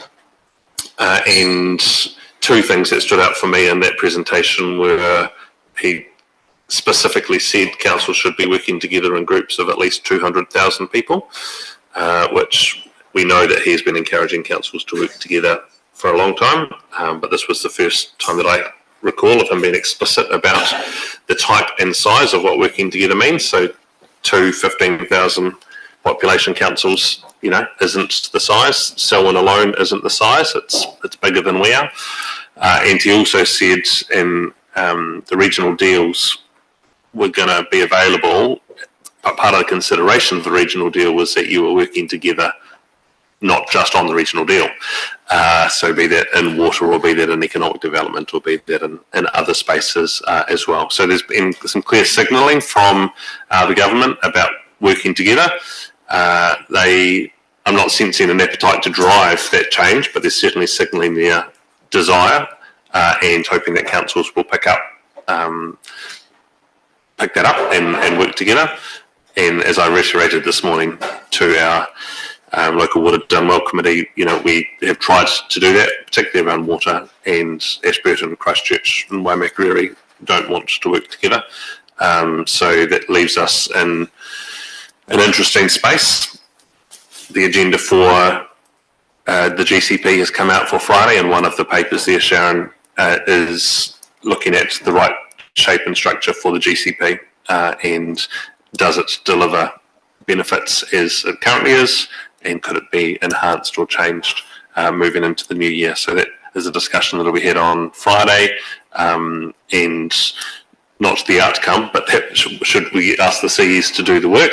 And the Canterbury Mayoral Forum had a similar discussion 2 weeks ago now, asking the CEs to bring a paper with some options around what working together across Canterbury looks like beyond shared services. And part of that conversation with shared services can be really good and helpful, and they do enable councils to work together. But from what I've seen, they generally only last as long as the leaders that set them up last. And whenever new leaders comes in, or a change in thought around the council happens, all of a sudden this desire to bring things back and remake all those decisions that led to the shared services can untangle things.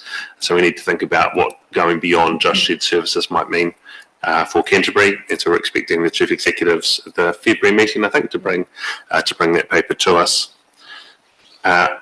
Continuing the water reform theme, yesterday the Minister sent me a letter which I'll include in the minutes. I'll include in my report here, which talks about the water services bill that will need submission from us. There's a few things that are within the bill that have been clearly stated the intention from the Minister earlier this year, but it includes tax implications for water organisations, clarity on wastewater and stormwater standards, technical details about the implementation of the National Engineering Design Standards, and a number of other things that Tim and the team will unpack for us, and think about what our submission needs to look like. While we talk about submissions, there's a number that will occur over the next 6 weeks with limited availability of full council meetings to sign off those submissions. So one of them is on our agenda today to think about, but there are others. So I'm suggesting that the process for the sign off of submissions be that we circulate via email what the submission draft looks like, and allows the opportunity for all councillors who would like to have some input and response into that to be able to do that. And then we delegate sign off to Sharon and myself to be able to sign those submissions and get them in. They will then also be brought back for information to future council meetings so that it's made public, but it will just mean we can meet our timeframes around those submissions without needlessly missing them, or councillors feeling that they haven't been included in the discussion ahead of staff submitting them by themselves. Reporting for committees. The last thing, and I'll probably say this at the end of the meeting too, but just really want to thank all the councillors for your contributions to our council this year, the decisions that we've made, the public events that you've attended, the planning that's gone on, the strategies that we've signed off. A lot happens in this room, but so much happens outside of here and works towards agendas and papers that get brought to us for decision making. So thank you to you all, and to Sharon and the staff who support the great work of our council. I was reminded yesterday, we might only directly employ one employee, but the organisation employs everyone that works for Selwyn District, and we embody as councillors, as elected members, we embody Selwyn District Council, and it's our responsibility to be good employees, good employers of everyone that Sharon makes the direct decisions on. And so, yeah, thank you to all of you who are sitting around this room for the work that you've done to serve our community through 2024. It's really, really appreciated. Happy to answer any questions on those things or other things in my report if anyone has any. Sophie. Thank you. Just to say that perhaps we need a resolution around those submissions, like a general one, rather than just receiving your report, to maybe resolve that we'll circulate and then you guys can sign them off.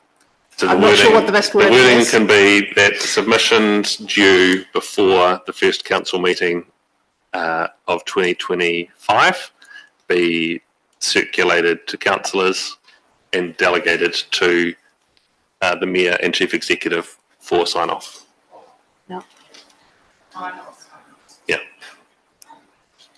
If that wording is recorded now, we can make sure we grab it from the recording. Is the intent clear for councillors around how we want to do that, if acceptable? If any of the bills or submissions are relevant, to certain subcommittees, is it worth including those chairs in the sign-off, or particularly the subcommittees because a lot of the subcommittees are going to meet before the first council meeting, which is at the end of February. The subcommittees are having their first meetings at the beginning of February. Yep. So I think the intent would be for Sharon and I to do that. What we're trying to do is get a Excel spreadsheet of all the different submissions, because there is a raft of them that's required to actually help us understand how and where. There are some that are due by the 7th of January. I know there's some extensions being sought. So where possible after the 20th of anything after the 20th of January, if they we would be really keen to involve the chairs of relevant subcommittees, but we'll share the spreadsheet once we know all of the submissions, because a lot of people are away over Christmas and New Year. So if you're happy for Sam and myself to hold the mantle over the main bulk of the period, and then anything after the 20th of January, when more people are back on deck, where we've got access to more people and we're not trying to chase people who are away on holidays. Yeah, that makes sense, especially because you also, unfortunately, staff are away as well, with well-deserved breaks too. It's always good timing. But yeah, so long as we do get some input, basically. Yeah. Well, mine was the same. I just thought there should be a role for the chairs of the committees and some type of leadership role. Otherwise, what's the point of having them? The subcommittees, if you're not going to have the chair people step up and lead the submissions, noting that the timing's not great, but I would think that would be appropriate. Thank you, Megan. And Elizabeth? Yeah, just curious as to if we've got these submissions coming through, but what if half the council don't agree with the direction that council's putting forward in the submission process? Then if you're talking about delegating it to yourselves, then how do we influence the position on the way that council stands? And do we not make a submission unless the council unanimously agree with the direction? So the staff will write the draft submission. It'll be circulated to all councillors for their comments. Usually we've been able to resolve most people's concerns or additions that people want to make, and often that's around emphasis within a submission. And if we can't resolve that and we feel like it's contentious, then I'm not going to be comfortable signing off something where I feel like there's a 50-50 call on something. So if we don't have a position as a council that's clear, then we don't have to submit on any of this as well. Nicole? So just to be clear, because Sophie brought up talking about the committees and they will be starting up before our next council meeting. So all of the submissions, no matter where it is through this cycle and whether the committees are meeting then or not, these submissions will still go to everybody before they are approved. Yep, submissions that are from our council need to be seen by all councillors before they're signed off. That's what I was just clarifying, because I wanted to make sure that it wasn't just the subcommittees that were signing off when they were back, because I mean, the rest of us need to know what's actually in those submissions and be aware of it as well, because as they're set up, there's no one who's on all the committees, but there's a number of us that have interests in the other committees as well. And I also see, oh no, yeah, I thought Phil had his hand up, but it's not up now. And I would expect, and it's time dependent, that as staff draft these submissions, if it's relevant to a particular subcommittee, they'll be talking to the chair of that subcommittee for input through the drafting process anyway, so it shouldn't come as a surprise to those chair people that are particularly connected to it. I'll move for you to receive my report and the addition of B around that submission process over the Christmas New Year break. Seconded Malcolm. Any further discussion? All those in favour say aye. Aye. Anyone against? Declare it carried. Is there any reporting back from the subcommittees that people wanted to give today? We've had one round of all of the subcommittees and one meeting has met twice. Happy to include if there's any relevant information that people feel is currently only at the subcommittee level that should be referred to this meeting or talked about here for that to happen now. Sophie? Yep. Actually, I think all of them, apart from climate change, have met twice. So for housing and urban development, we've met twice. First time round was predominantly discussion around the terms of reference, which are in the next report, so I won't talk too much about that. And in our second meeting, we had a look at some proposed, not in any particular detail, there was a list of potential council-initiated plan changes that might be required over literally the next decade to keep up with changes in legislation, or to start with just things identified during the district plan review. So not rezoning land, as one person asked me. It's more around tidying up how it all operates. And then there are particular other topics that may or may not need to be prioritised at a certain level. It's a bit hard to know without the government being clear about the resource management reform, and obviously that's ongoing, so it's basically watch the space, and our staff have plenty to be keeping them busy with, unfortunately. But yeah, thanks. Thank you, Sophie. Phil, do you want to go next? Yep, we have met twice and as well, and Councillor Epiha has been elected as the deputy. We've gone through our terms of reference, which, as Sophie said, we're going to be dealing with next. We've decided for monthly meetings, but on top of that, I have a weekly meeting set up with Tim, just to keep abreast of things. At our last meeting, we had PwC come along, and those all that information from PwC has been shared on Diligent, and they would really just remind us where we had got to last year with full council around risk appetite, our vision, and what success looks like. Particularly around the investment framework. Then we talked a little bit about decision-making tree. They put a proposal forward, and which we'll be looking at our next meeting. If you get a chance, I urge you to read the stuff that PwC's put out. It's a pretty compelling read. Thank you. Thanks, Phil. Nicole, do you want to share now? So as has been said, the Climate Change and Sustainability meeting committee's only met once, but I see that as a continuation of what was the Planning and Climate Change Committee. So really we have met many times as a full council, but now as a subcommittee. So we've talked about with the biodiversity strategy and the other LTP targets that sit under that we're going to be working through, emission reduction plan and climate change policy for council, and also talking about as a draft sustainability plan. We just went through a whole lot of things that were going to be looked at, so I'm just talking about them. So the sort of key actions is the council's emissions reduction plan is still to be adopted, and that's going to have a 3-year implementation implementation plan, and there's also a number of other things which I can't remember off the top of my head, which are in our slides that were started in the Planning and Climate Change Committee that I've made sure that will continue on and be picked up by this committee and continue to be worked through.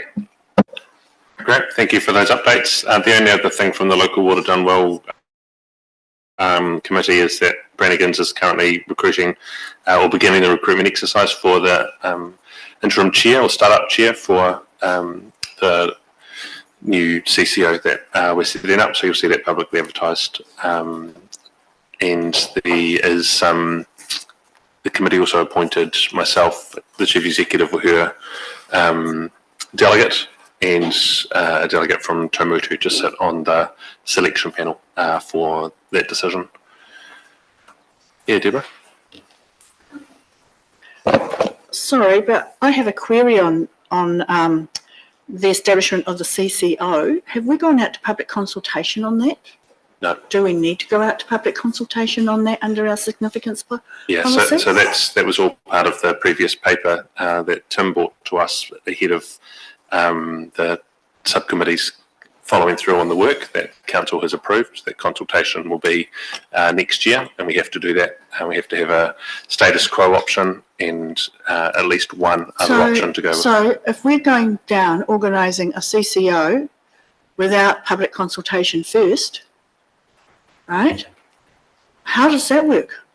At the moment, the council's decision was an intent to establish, and we're now wrapping around the decisions that needs to go alongside the intent to establish, because we can't make any long-term decision without going through the public consultation. From our public's perspective, could that not be classed as predetermination and not viewing the situation with an open mind? I think public will make its own opinion, but it's preparation, I think, and that's the route the council's gone down to make sure that we're best prepared to meet the timeframes that the government's put in front of us to take on one of the 5 options that sit.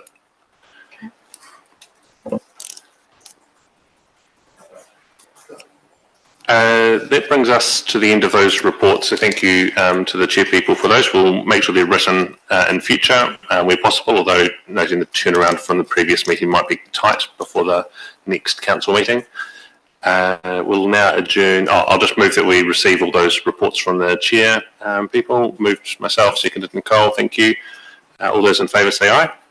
Anyone against? Declare it carried. And we'll adjourn the meeting for afternoon tea. Let's take 15 minutes and begin again at 3:15.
a request from the two new subcommittees to make some changes to their terms of reference, which is outlined in the documents. Those have come direct through the chairs and their partners of the committee. So those are outlined there. What I would like to acknowledge is that it's been my first full calendar year in the role, and it's been a challenging but really awesome year. And I wanted to highlight just some of the good things that have really happened over the 12 months, because sometimes we don't stop to take a breath to look at the good things, notwithstanding the challenges that we've had. And I'd really like to thank my exec team, but my wider team, for the fantastic work this year. I want to highlight the MOU with Lincoln University is going really well, and thanks to Steve Gibbling for leading that piece of work. And recently we've had a key focus on Selwyn being a knowledge hub. That's translated into Steve Gibbling and Bob Love doing some work with the university, which has resulted in 7 internships here at SDC, which is just fantastic. And this is, you know, the whole rationale behind why we wanted that MOU to be formalised and working.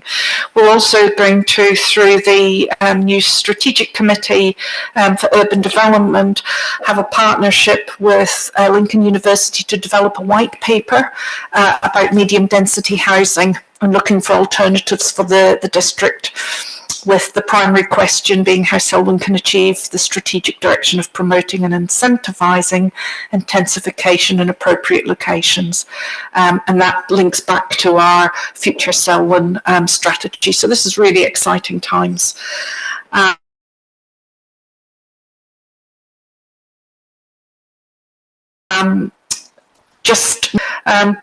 Yeah, it's onwards and upwards, and I just really wanted to also thank councillors for your support this year through the good and the bad times, and through the challenges, and through the good foundations I think that we've now got in place. So thank you, and I wish you a Merry Christmas, Happy New Year, and look forward to working with you in 2025.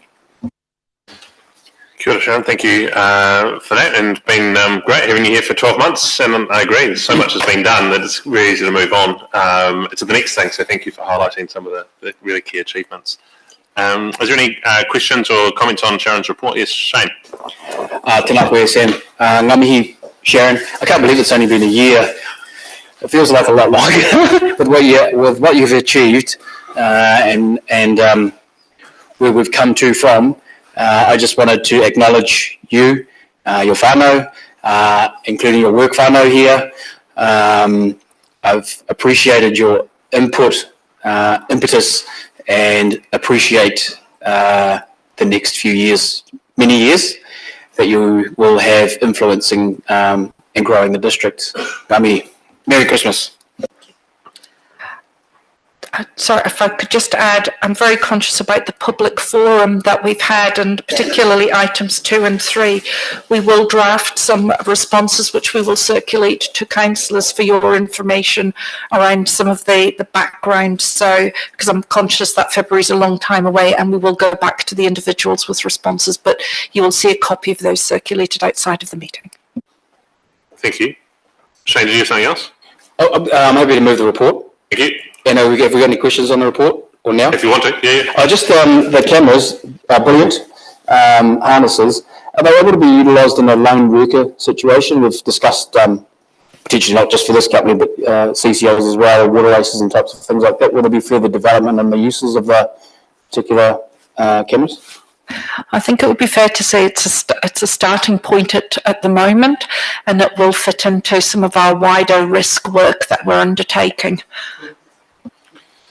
Thanks, Shane. You've moved a seconder for this report. Thank you, Sophie, including the terms of reference updates. All those in favour say aye. Aye. Anyone against? Declare it carried. Alcohol licensing monthly reports. Shane stepping away. Thank you very much for your patience with us today. It's slightly later than usual coming to your report. The floor's yours. Kia ora koutou. I'll just take my reports as read, and I'm happy to answer any questions. Are there any questions or comments on this report? Yes, Graham. One of the things you notice is how much bigger they get all the time. I suppose it's the growth we're seeing in Selwyn. is the behaviour still good, even though we're growing fast? By and large, the behaviour has been very good. Yeah, absolutely. Growth tends to create more demand for the police, but no, it's been very good. Thank you. Anything further? Note that we receive the reports and the activities of the District Licensing Committee and Chief Licensing expecting July and August. Mover and seconder. Thank you, Lydia and Malcolm. All those in favour say aye. Aye. Anyone against? Declare it carried. Thank you. Merry Christmas. Merry Christmas. Anzac Day report and policy recommendations for 2025. Thanks, Deborah. It's on page 88 of today's agenda. Kia ora, everyone. Yeah. Yeah, got the microphone working this time. So Venues and Events took over the management of Selwyn District Council's role in Anzac services in Selwyn for the first time this year. So post this year's Anzac Day, these are the recommendations for improving the levels of service for future years. Take the report as read, but happy to answer any questions. Thank you. And thanks for the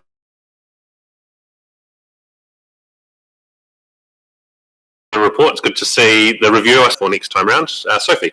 Yeah, thank you very much for the report. It's rather interesting, and I know this is a topic that is very dear to a lot of people's hearts, even though the budget allocated is not horrendously large. My question is around point 4 in the proposed new policy, which mentions apportionment of the budget if there are a lot of requests that goes above the amount.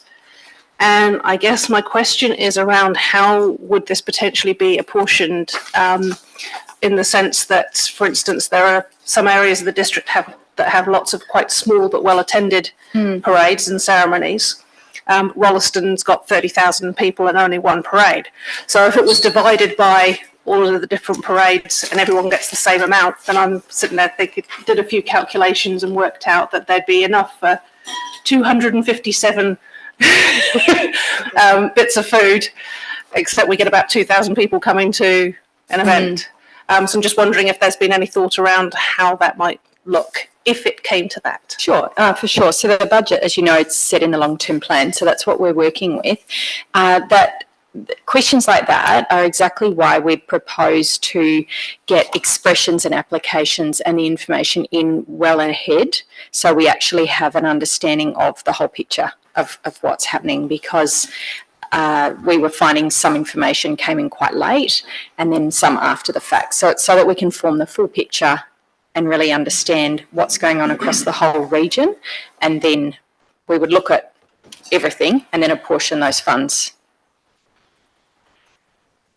We'd get to that stage when we kind of got there, but it came in under budget this year, so I guess it would just depend whether we did it on number of people or region. We just have to work that out when it came to it. Thank you, Grant. Thank you. On page 90, talking about road closures, I think they really largely apply to Springs Ward with Prebbleton, Springston and Taitapu requiring road closures. The clause that I'm concerned about probably is that council staff may review road closure traffic management plan and recommend amendments. I'm happy if they might recommend, but I'd be pretty unhappy if they were forced on local communities, because there's a lot of tradition around those, particularly marching, which seems to be very, very popular, and it's very difficult, particularly I think in Taitapu, we can't move the cenotaph. So it's fixed in place. Same with Springston, I would imagine. There's very limited opportunities to change the pace of remembrance. So I support minimising costs, but not forcing communities to change. Yes, certainly. And with that, it's highlighting the fact that sometimes a conversation may be needed. So if we needed to, if there's obviously only budget for a certain number of road closures or traffic management plans, so it's just about talking to the communities, having a conversation, saying, oh, actually, could we go down this street for a parade instead of this street, and negotiating and working with them to find out the best way forward. So, but I don't. Yeah, I would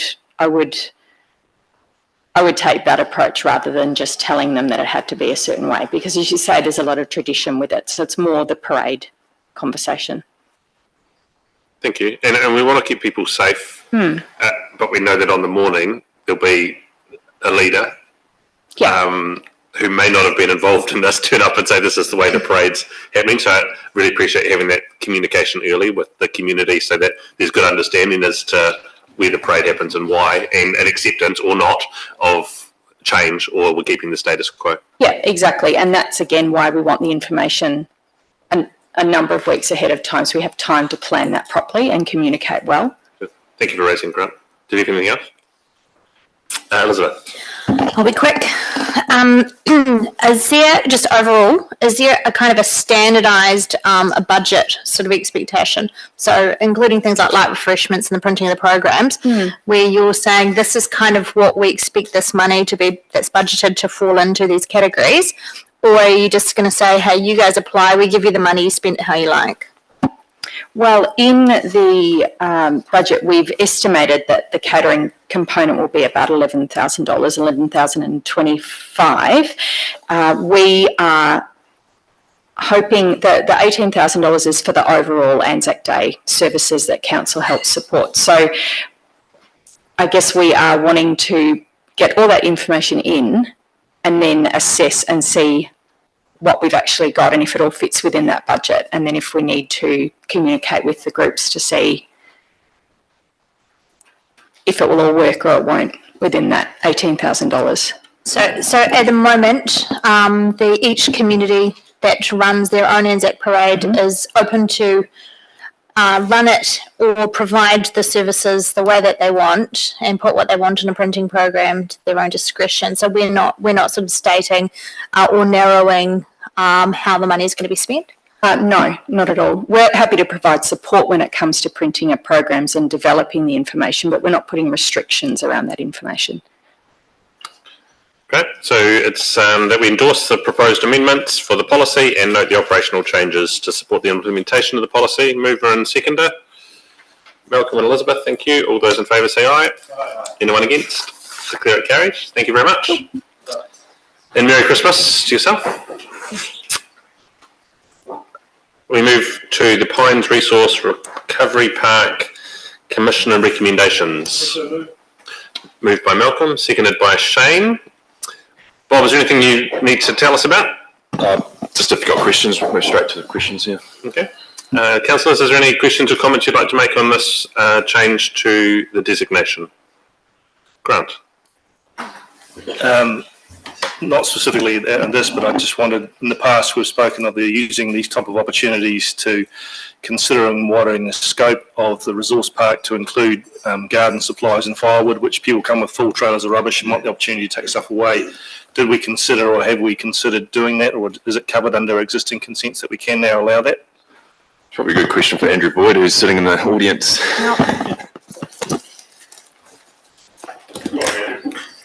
Thank you. Yeah, thanks, Grant. The provision of a landscape supplies type yard would not fall within the designation as it stands currently, and it wouldn't be suitable to put under the current designation. So we would have to go through a resource consent process to consent that type of activity on the site. And we intend to pursue that pathway in the future. Yeah. Well, that was the bit I wanted to hear, really, because we've got a whole lot of compost of our own that we should be marketing or selling, or at least giving the opportunity for people to take away. And, you know, the logical thing is that it's a nice fit. And so if you're pursuing it, I'm happy. That's good. Thank you. Cheers. Thank you. Mover and seconder for the redesignation. Oh, sorry, Elizabeth, you got a question? Hi, Andrew. You want to start the table? So you've got here in the proposal for Renourish to add an additional portaloo greenhouses, small sheds, etc. In terms of the portaloo, are you talking about the portaloos, the plastic ones that come in and get emptied commercially? Have we not got the opportunity here to put in something like the composting toilet and really upgrade something to what is actually really fitting with what Renourish is really all about? Yes, we would like to pursue that further. The immediate concern was just making sure we had some sort of facility on site for people, but we would like to pursue that further. I'm just not sure entirely what's behind the scenes around requirements with composting toilets. So it's on the list, though, for sure. Okay, thank you for that. Anything further from councillors? Grant. Just before we leave that topic, I was under the understanding that if there is piped reticulation sewage, you're required to connect to it as part of our own bylaws. So wouldn't we be breaking our own bylaw by not doing that? I think it generally applies only in urban areas, so this is outside that urban area, so it may not actually apply. Thank you. Nicole. I might have missed this, but don't we have toilets inside that building anyway that would be available when there are people there? Sorry, I had to go and talk to someone. I might have missed. I totally missed something. No, it didn't come up. That's okay. So the education centre is directly adjacent to the community or Renourish. However, the education centre isn't always open to the public at different times. Elizabeth's off-site doing outreach programs. So the simpler approach was, rather than having people traipse through either when no staff member was present or when a class was being held or a workshop was being held, having people traipse through that middle of that wasn't really ideal. So the simplest option was to have a separate toilet. Thank you. Mover and seconder for this. Shane, move. Seconder. Malcolm, thank you. All those in favour say aye. Aye. Anyone against? Declare it carried. Thanks, Andrew.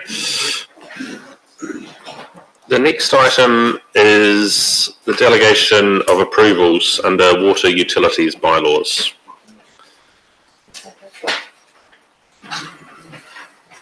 Welcome.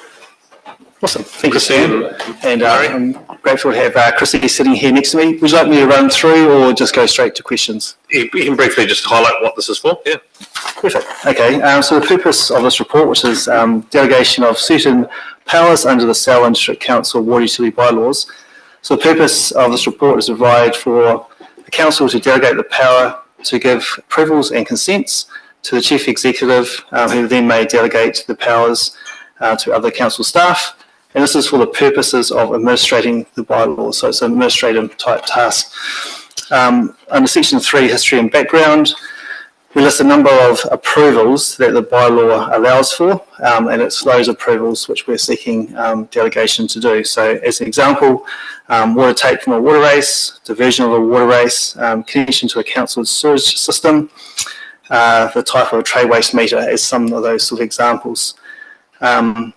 So council has two key documents that provide for delegation. One is the delegation manual, it says what it is on the can. And in that delegation manual, there's 6 delegations that are provided in terms of the bylaw, and they're all for enforcement. So these aren't for approvals, so you can connect to the sewer. These are more, so you've done something wrong and we can now enforce. So it's an enforcement officer type thing. The second document is the policy manual, which goes through a number of things like how do you close the water race, what does a water race pond look like, but it doesn't necessarily give a delegation to approve those things. So this is a largely operational activity, administrative, transactional type approvals that we're asking to be delegated through to staff. Thank you. Malcolm. Yeah, I see this as a streamlining of the process and very much needed, and I'm happy to move it. Thank you, Malcolm. Megan? Yes, so I'm just trying to understand this. So, because all forms of water are really important to mana whenua, and so this is a decision-making authority to approve for water take. And if that's the case, I just wanted to know what role is there in engaging with mana whenua on water take consents? Yeah, good question. So these relate to our bylaws, which only relate to council's services. So it's council's reticulated water network, council's sewage system. So it's not private takes or anything like that. Thank you. Grant. Yeah, just I said to you, Mario, first question I suppose is should these have all been coming to council for approval? Is that what you're saying? That we've just as a tidy up and previously these should have been coming to us? So it is a tidy up. I think it's probably it's fair to understand that these delegations have been given to council staff. That's how the bylaw is written. But we also want to make sure that is the clarity and make sure we haven't done anything untoward. So it's a tidy up. These are things like, you may have one lot with the MRZ, and I think Chrissy talked to this, but I'm on a roll here, so I'll carry on. 3 houses bought on those properties. So we could bring every example of that to council saying, instead of just doing one connection, can we have permission to allocate 3 sewage connections to those properties? So it's just a tidy up thing which we do through the engineering approval process anyway. Because is this the list that you got here is an example, not exhaustive of what might be? Yeah, we have left the gate open there to say these are matters including, but I've gone through and these are a pretty good selection of them, correct? I guess the reason I challenged this probably from water race perspective is, and I've said this to you before, that we've been concerned since the abolition of the Water Race Committee, how things have, I'm just trying to pick the right word, maybe drifted is perhaps the nicest word, and further delegations away from the governance group might encourage further drift, and I'm not keen to see that, and I suppose I'm wanting your commitment that that won't happen. I don't know who the person is that I speak to, I suppose, but it does concern me. And now we're getting in a position where perhaps some of those changes are irreversible or not applicable. Yeah, so I can address, thank you, Grant, I can address water race closures specifically. So in terms of water race closures, the bylaw doesn't actually cover that matter, so that's, I suppose, helpful in this context. But we do have a policy on water race closures, so that would be what would drive or lead staff to that process of how to close water races. So one of the last question, Bridget, sure.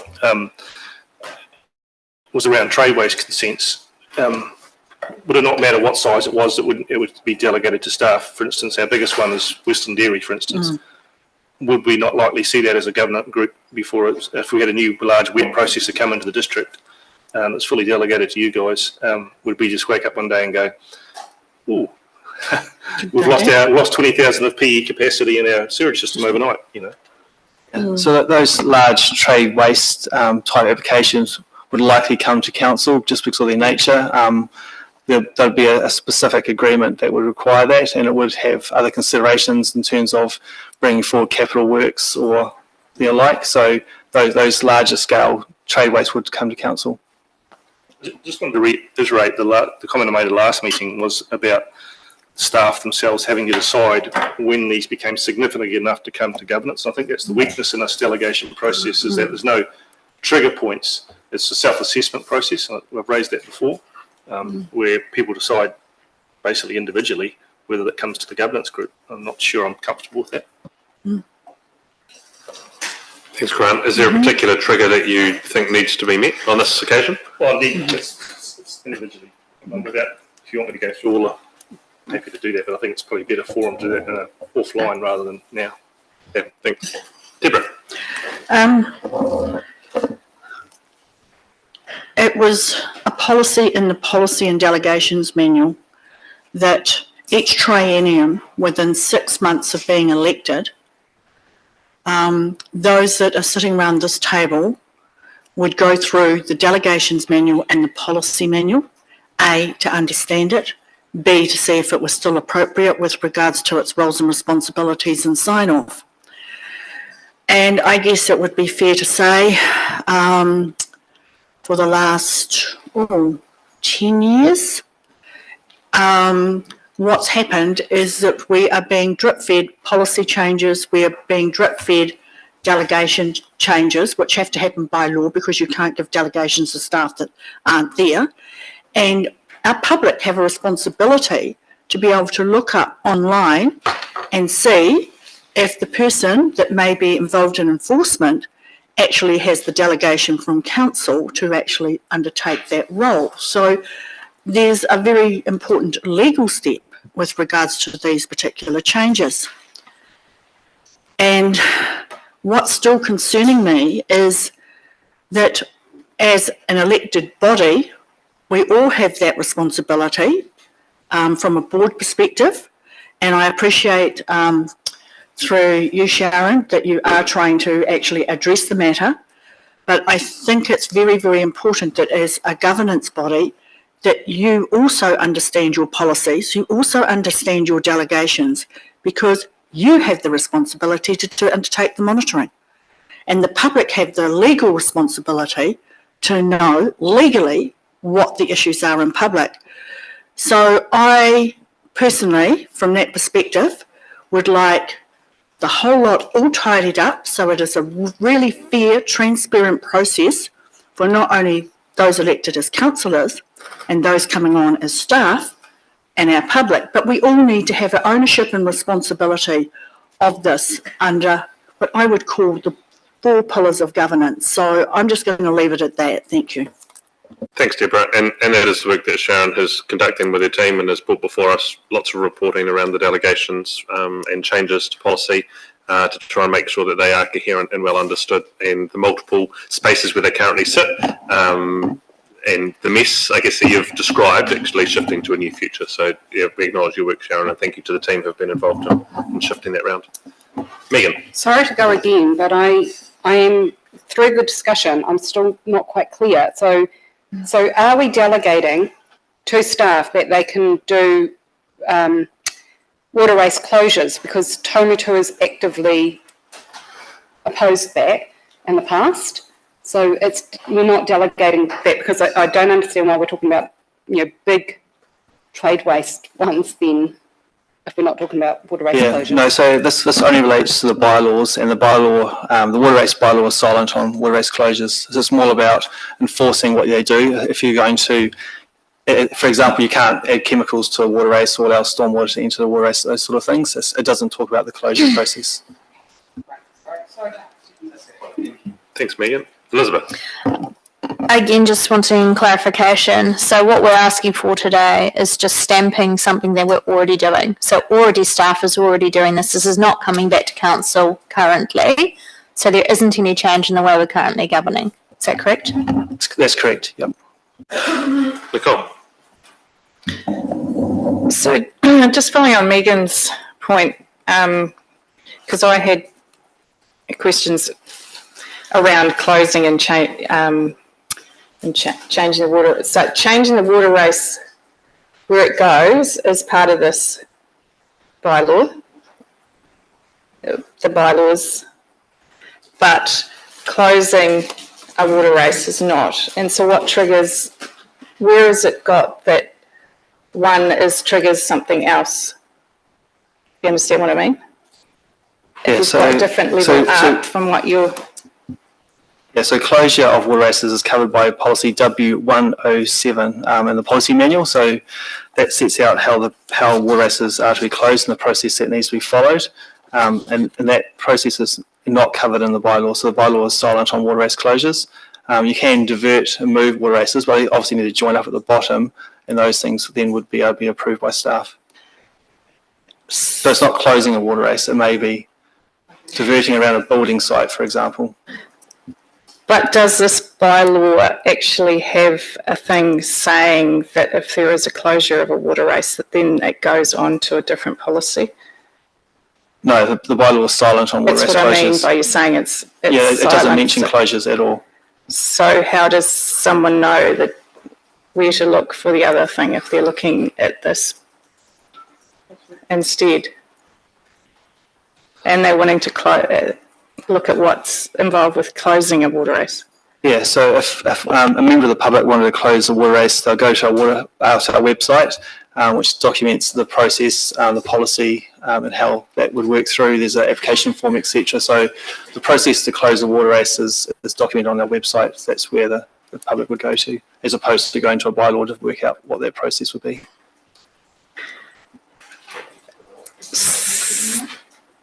I'm still not clear that it's clear to, if we've got a new staff member who's going on and doing that, it's clear to them of what they're doing. I just want to make sure it's clear, because there is quite a difference for us. There's other things that are able to be done with the water race, but the actual water race closures and something like that is actually something that my understanding as a governance group, that we do want to know about. And I want to make sure that it's clear that we Yeah, will no, it is- actually know that that's going on. Yeah, sorry. No, it is clear. So any new staff, the first thing they would need to go to is the policy manual. So if they're looking at carrying out an activity, approving something, then the policy manual is their first port of call, their Bible, to make sure that they're working within council policy. And that is in a process of still being reviewed at the moment, isn't it? The policy manual. Yeah, when it gets continually reviewed. I'm not personally reviewing it at the moment, though. No. Okay. Thanks, Nicole. Mover and seconder. Malcolm, did you move at the very beginning? Yeah, was there a seconder? No. Seconder for this, Elizabeth? Thank you. All those in favour say aye. Aye. Is there anyone against? Declare it carried. Thank you, Chrissy. Thank you, Mary. The next item is the submission on the Treaty Principles Bill. Do you want to mention the part? And Ben, thank you for coming. This report currently has a B to it, which talks about if we decide that we will submit, that we delegate some people to work with staff to pull that together. Earlier discussion today said that whatever draft we have will be circulated to everyone. So just for consistency, you may want to put your hand up to be a part of helping support Ben in writing it, but it will be circulated to all councillors before it gets submitted. And if we can keep the consistency of Sharon and I signing it off, then it's just the same for all submissions. We're not trying to overcomplicate things over the summer. But Ben, I'll hand to you. Yeah, so I'll just quickly summarise where it's at. So, we're the Select Committee, Justice Select Committee's asked for public submissions on the principles of the Treaty Waitangi Bill, and that closes January 7th. In the report, it outlines what the bill is proposing to achieve, and just for Selwyn's context, the council has Te Reo Taki Tikaka Urua, a bicultural strategy, and that kind of sets out the journey that the council is on to be able to equip the council, its staff, and the community to be able to be a respected, responsive, trusted treaty partner. And so from that context, I think where the bill sits and where that sits, there is a bit of misalignment. So there's scope for us to kind of share our thoughts into the process of the bill. So over the next 2 weeks, we will try and draft something up if that's the direction that the council wants to take. So yeah, back to you. Cool, Ben. Thank you for bringing it to us. I think there's a few things if we're going to write a submission that we should include, and that's around the partnerships that we have and the work that goes on in our community, the distraction that this is for councils and communities when we're trying to just deliver good outcomes. Getting involved in this conversation is a distraction from that work, and to be able to lean on the KCs who have also submitted and written on this. And there's one point in particular, and this is a quote from them, that the Treaty Principles Bill would have the effect of unilaterally changing the meaning of te tiriti and its effect in law without the agreement of Māori as the treaty partner. And that, to me, is outrageous that we would think about doing that. One partner who's already, for the last nearly 200 years, been the one in power, now just trying to be and exert more power from one side without the partnership being part of the discussion in this. So I'm supportive of us submitting, and there are a number of other councils who have submitted, which we could look at their submissions to see if there's anything that we could gain from knowing more from them. LGNZ has discussed this, and any submission from LGNZ will be focused on the partnership between local councils and Mana Whenua. Grant. I don't support us doing this. I'm moving that option 3 be adopted, that we don't make a submission. I think we're veering dangerously into moving from our apolitical stance, which we've taken in the past, into taking political stances, which I think would be unfortunate for Selwyn. We've prided ourselves on being apolitical in the past, and I think this is a situation where private submissions are perfectly acceptable, but I don't think, if we do make a submission, who are we making a submission on behalf of? Is it Selwyn? Is it the wider Selwyn district? Do we have the confidence that we represent Selwyn in that way, that we can make those kind of calls? And when you've got a fire burning that you want to put out, sometimes you best not to throw petrol on it. You best to just ignore it and walk away and not give it fuel. And I think this is one of those occasions that you better, so that's my view, and I move in that direction that option 3 be adopted. Thanks, Carl. Is there a seconder for that recommendation? I'm going to second that pro forma. Okay, great. So let's have some discussion and debate around it, and then we'll come back to that. So next is Sophie. Yeah, so are we debating now the Grant's motion to do option 3? It's all the same conversation, but at the moment it's about that we would not submit. Okay. The voting will be about not submitting. Fair enough. I'm going to vote against not submitting, just simply on the grounds that I agree with the report. I queried whether we were going to be submitting against this bill, and I'm very glad to see that we have this report on our agenda. Exactly for the reasons that are outlined here, to be honest. We've been working in a particular direction, and this bill would take us away from that direction. And to be honest, it's been a very positive direction. Every step that we've taken has been quite deliberate. We still have a long way to go, and I don't see that there's a mandate to change away from that, given that this isn't taking a political stance. The treaty is literally a foundational document of the entire country. The Waitangi Tribunal has been doing 50 years worth of work on how that is applied in different areas, legally and practically on the ground. And this bill has been proposed without really taking much of that into account. It's like, oh yeah, we'll just condense something into something that is far too simple, to be honest. And it's been done quickly. And to be honest, if the coalition government would like to genuinely have a conversation on how to formalise treaty principles, then I don't think this is the way to start the conversation. You finish with the legislation. You don't start with the legislation. You start at the bottom and you have a good conversation with all the partners, with all the people that it's going to impact, all of the processes. But we try to do, and we try to do it transparently. This just came out fully formed. So yeah, I believe that we should be submitting on this. Thanks, Sophie. Deborah. I've seconded this pro forma because it is really contentious, and I'm being neutral on my views with regards to this, but it would be wrong of me to actually assume that there was not people within our community that did not support this debate actually happening at the treaty level with what's been introduced. And I'm airing, I guess, taking my viewpoint, personal viewpoint out of the situation and knowing what the public are thinking and talking about and discussing. I'm also questioning whether we should actually be involved in a political level with the submission in this bill. National have said that they're not actually going to actually adopt it past the first reading.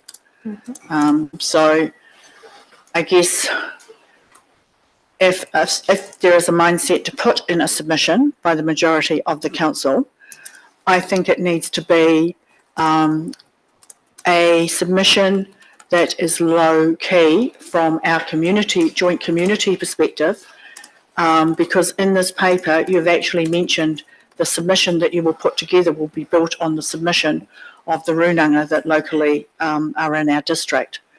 And I think that needs to be modified. So, that's where I stand on this particular process. Thanks, Deborah. Elizabeth. Yeah, thank you. I don't feel that we have enough understanding to make a clear decision on which way we sit, because the Treaty Principles Bill, there's a few comments in here, but it hasn't really clearly outlined in detail what's actually in the bill. So I don't really feel comfortable. So I do support what Grant's raised based on that. I also feel that there's not really a huge danger of this bill passing, because the coalition partners have clearly said that they're not supporting it, as Deborah said. It is, yeah, for want of a word, clearly looks like a political toy, and I feel like we shouldn't get caught up in this game, and that we should remain apolitical for the sake of our communities. But yeah, I totally agree. Treaty partners should have been around the table from the get-go. This hasn't been done well. Thank you. Lydia. Oh, that came around a bit quicker than what I thought actually, but I mean, the thought does sit in my mind around, are we at risk of entangling ourselves in political tensions? I can see both sides of this. And I think that if you are actually going to do this, like, and I might be reading this kind of wrong, and it's giving some people sign off, but, you know, is this the same thing that we do with the submissions we talked about earlier, that it's circulated by everyone and it's everyone's approval, and if we can't agree on it, it doesn't go ahead. And, you know, do we submit on every single thing that is it central government, or do we just pick and choose what is appropriate to us? And, you know, I think the thing that's coming in the back of my mind is that, you know, it was only a few months ago, I was told no, that my thoughts could not be included in the freshwater management because that's not our business. And so I just think, well, what is our business? What is our role in writing submissions to central government? How do we sit in this space? I guess I'm just not sold on this. Thanks, Lydia. You asked a couple of questions in there about submissions. So we don't submit on everything that the government puts out, but we do submit on almost everything that affects us as an organisation, and this proposed work from the government clashes with our strategy, which has been highlighted by Ben in the introduction, and so that's the part of the reason for thinking about that affects us and will affect outcomes for us based on what we've already adopted and current practice. I guess the hard part is you know, trying to put your personal view and your personal thoughts aside, you know, that we're elected by our community to represent them here, and our personal thoughts might be aligned in one way, but our community might not. And so I feel quite torn over that. Thank you. Megan. Yes, I do agree that we have a role as leaders to lead our community and to sometimes put personal view aside to do what's right for our community. And from that perspective, I encourage Selwyn District Council to submit not only on the Treaty Principles Bill, but against the bill. And I believe that's actually in keeping with the direction that this council has taken for quite some time. Not only with our bicultural strategy, but also actually in enabling this particular role. And so what this bill fails to do is to recognise that there is a substantial difference between equality and equity. And whereas equality will treat everybody the same, regardless of their needs or their circumstances, what equity will do is actually recognise those differences and provide opportunities where it's needed to actually enable equality. And what you guys have done in appointing this role has been to recognise that, because for Māori, we don't engage in local government.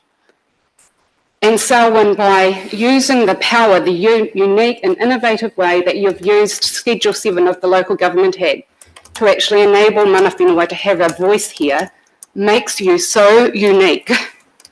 And it's actually, that was brave, because I've canvassed other councils and they haven't done that. And what makes you even more unique is my whanaunga Shane. He is Māori and he put himself forward for election. It is so unique for Selwyn District Council to have two Māori sitting at this table. And I think it is time to recognise the unique unicorn that you have and be brave. This is not a contentious issue. It is one minor coalition partner seeking this Treaty Principles Bill. Labour don't support it, Green don't support it, Te Whatu Māori don't support it, National don't support it. You're not putting your neck out to not support this bill. But what I would say is We don't need to add to contention. We don't have to have an emotional submission. We can actually just concentrate on why this bill will interfere with our functions and also the relationships that we've chosen to honour. And so for that reason, I think it is time that we do support this particular bill, because when something is not right, that is the time to stand up and lead on behalf of all of our community. Thank you, Megan. Shane.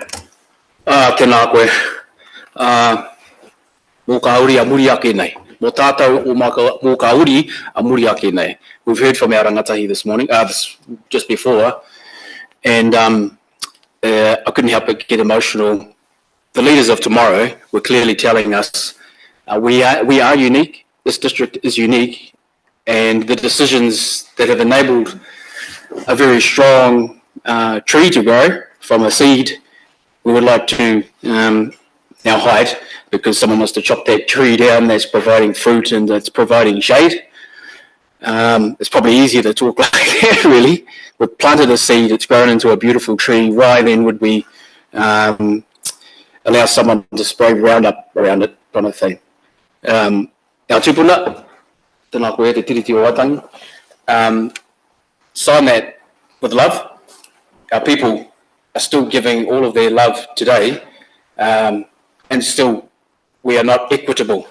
The difference between equitable and equality is where you start from.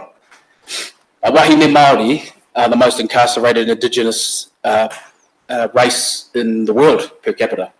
You talk about equity, where are they starting from?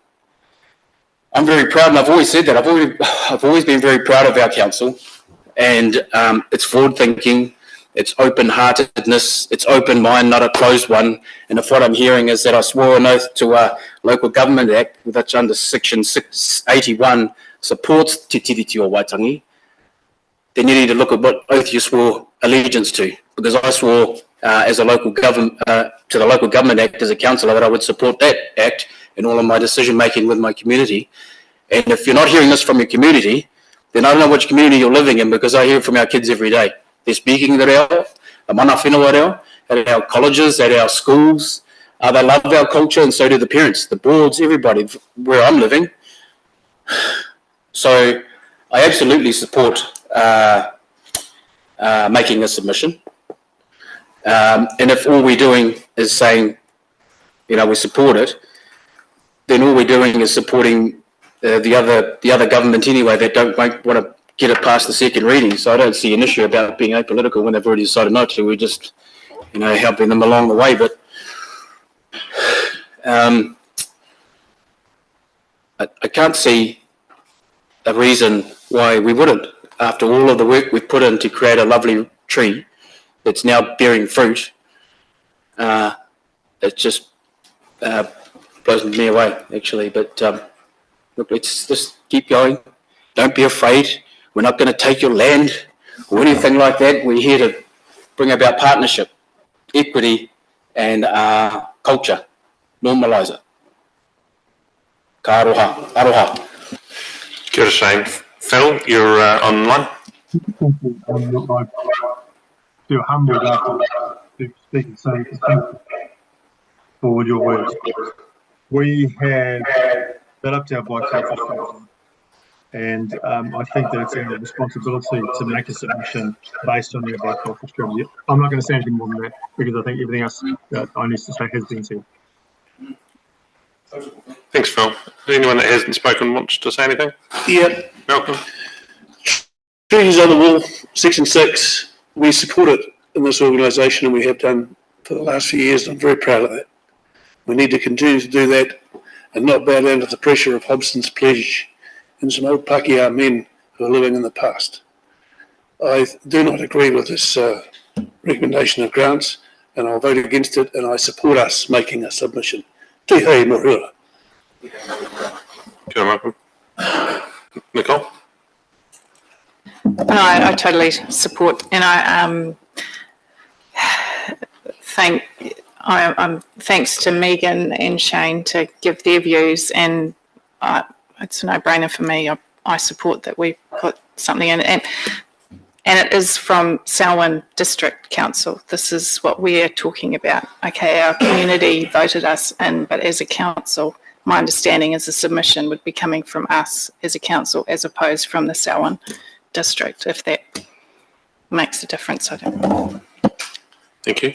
Grant, do you want to say anything in response? I think it's a good healthy thing to have a diversity of views, and there's been some eloquent speeches, and this is the great thing about Selwyn is that we can have these sort of discussions in an open forum, and as I said, I don't think throwing fuel on the fire is helpful, and I don't think that we should get involved in political discussions when it's about infrastructure and all those sort of things. I think it's right, but I don't think it's in this case. Looks like I'm going to lose. That's fine. Yeah. Cool. So all those in favour that we don't make a submission, say aye. Or raise your hand. Yep. 1, 2. Those who believe, those who are against not making a submission, please raise your hand. Those who are against not making a submission. So this will mean we now come to make a decision. And Phil's hand up. Okay, so declare that lost. Does someone want to move that we make a Sophie? I'd like to move the original. That we make a submission against. That we make a submission against the bill. Okay, and seconded Shane. Is there any other discussion on that people would like to have? Lydia. Can you just confirm whether that submission will be circulated to all councillors, or is it just the delegated selected members that will be? Yep, sorry, that's where I started the conversation with. So I think we should be consistent with the way we're forming our submissions, that it will be drafted, and we might want to, you might want to put your hand up to support some of that drafting, but Ben will hold the pen on the draft that will be circulated to all councillors, and then we will, it'll be signed and sent. But we're making a decision today that we are making a submission against the bill. So this comes back to your question earlier, Elizabeth, that there might not be 100% agreement on that, but the decision of the council means that the answer will still be a submission against. But we'll take on board feedback right through that process. Lydia, is that clear? No, not in the No. No, so let's not worry about the recommendation as it's written, because we'll take the recommendation from earlier, which is, will just be consistent across all submissions between now and the end of January. So can we take that off? Change that one because it's confusing. Yes. So we'll just delete that because we've already made a decision today about the way that all submissions will be dealt with, so we don't need to add that in here. Okay. Anyone else wants to speak to this before I come back to Sophie? No, Sophie? Yeah, I was just going to, it had been mentioned that around what the actual bill says, and fair enough, we've not got a draft right here to have a look at, but quite often we don't see an entire bill before we look at a submission, and quite often they're very long. This one, in contrast, is actually quite short, which, to be honest, is partly why it's very reductionist and doesn't really do due respect to the treaty, and also doesn't bear much resemblance to the treaty in either English or in Te Reo Māori. The principle one that they're suggesting refers to the best interests of everyone, but doesn't really define who gets to define what those best interests are. And that could potentially be great if we were starting from a position of actual equality, which we're not. Principle 2 refers to settlements. Ngāi Tahu does have settlement, but it doesn't really, there's nothing that really makes it clear how that means that would apply to 90% of the South Island. And there are other hapu who haven't settled yet, and what does that mean for them? And in terms of principle 3, everyone's equal before the law and has equal protection, equal benefit of the law. We already know that that is completely false, in the sense that if you can't afford the best lawyer or better than the one that your opponent has, you're in a bit of trouble. And it would be lovely if that was the case, but I feel that the wording of this bill is poorly drafted, and it would lead to far more trouble than it would solve. And at our local level, it would also mean that we would have to change so many things that are actually working well. And that would actually cause offence and expense to a lot of ratepayers. Yeah, that's me. Thank you. Thank you. So this is that the council submits against the report, against the bill, sorry. All those in favour, oh, it's been moved by Sophie, seconded by Shane. Yeah, all those in favour say aye. Anyone against? Declare it carried. Do you want your votes recorded? No? Yes? No? No? I'm seeing shakes of head. Declare it carried. Thank you. Ben, thank you for that. And I think just from the discussion you've heard today, Ben, the focus of the submission is on our current strategy, on the partnership that we have, and on the outcomes and success for SDC. And that's the basis of our submission, rather than the broader things that might be in the media about it. Did I hear that correctly from councillors around the basis for that submission, just to give staff some clarity on the breadth? Yeah, just for my sake, so hopefully next week we'll be able to send a draft round, and then it's due on the 7th, so on the 6th we'll try and compile everything and send it off. So it's going to be a bit tight and stuff, but hopefully it all works out for everyone. Thanks for the heads up, Ben. Thanks, Dave. The next item is the Waiora One strategy, One Water strategy. Excuse me, the Waiora One Water strategy. Welcome, Joe and Murray back, and Murray, I'll hand, and Joe, hand to you. Just going to give myself one glass of water. It's along with the One Water strategy. One water for all.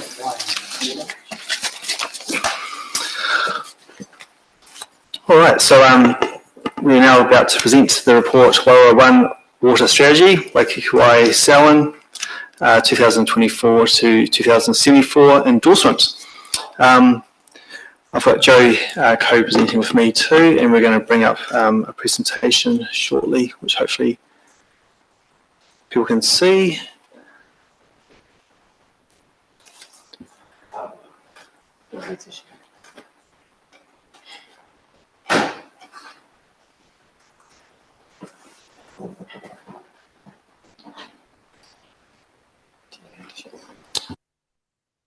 Do we have IT here? Yeah. Put the presentation up, just doing it, do I share it? So,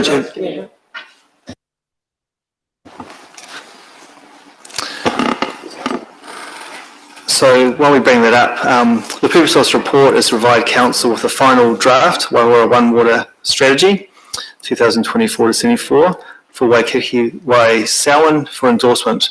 So it's providing for the co-design document to be signed by Selwyn District Council and Te Awamutu Runga as a collective vision and roadmap for managing and valuing wai within the Selwyn area. And we have got a PowerPoint put up, which is great.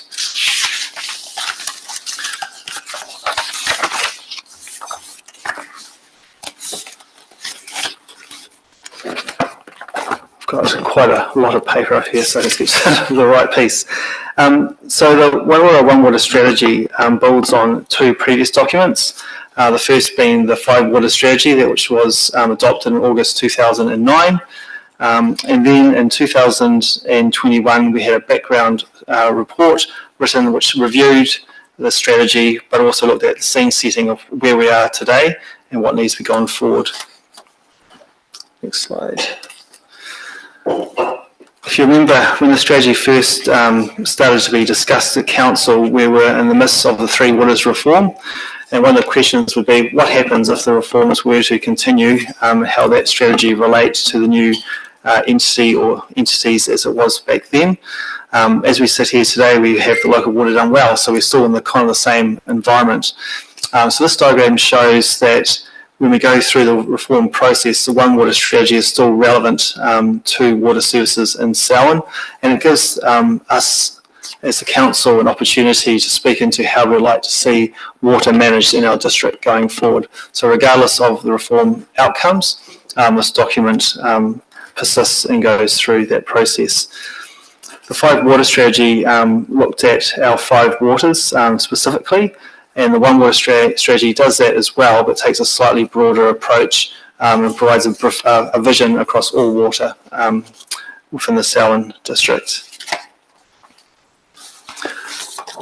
The purpose of this slide is just to illustrate that the One Water strategy has been mentioned in other documents. So with the recent 2024 long-term plan, the One Water strategy is referenced under the section Water Governance and Management Reforms. The document talks about the One Water strategy is intended to guide the council, other water infrastructure providers, developers and interested community members. It describes the shared strategic intentions of Te Taumutu Runanga and Te Ngāi Tirihiri Runanga and the Council for Water over the next 50 years.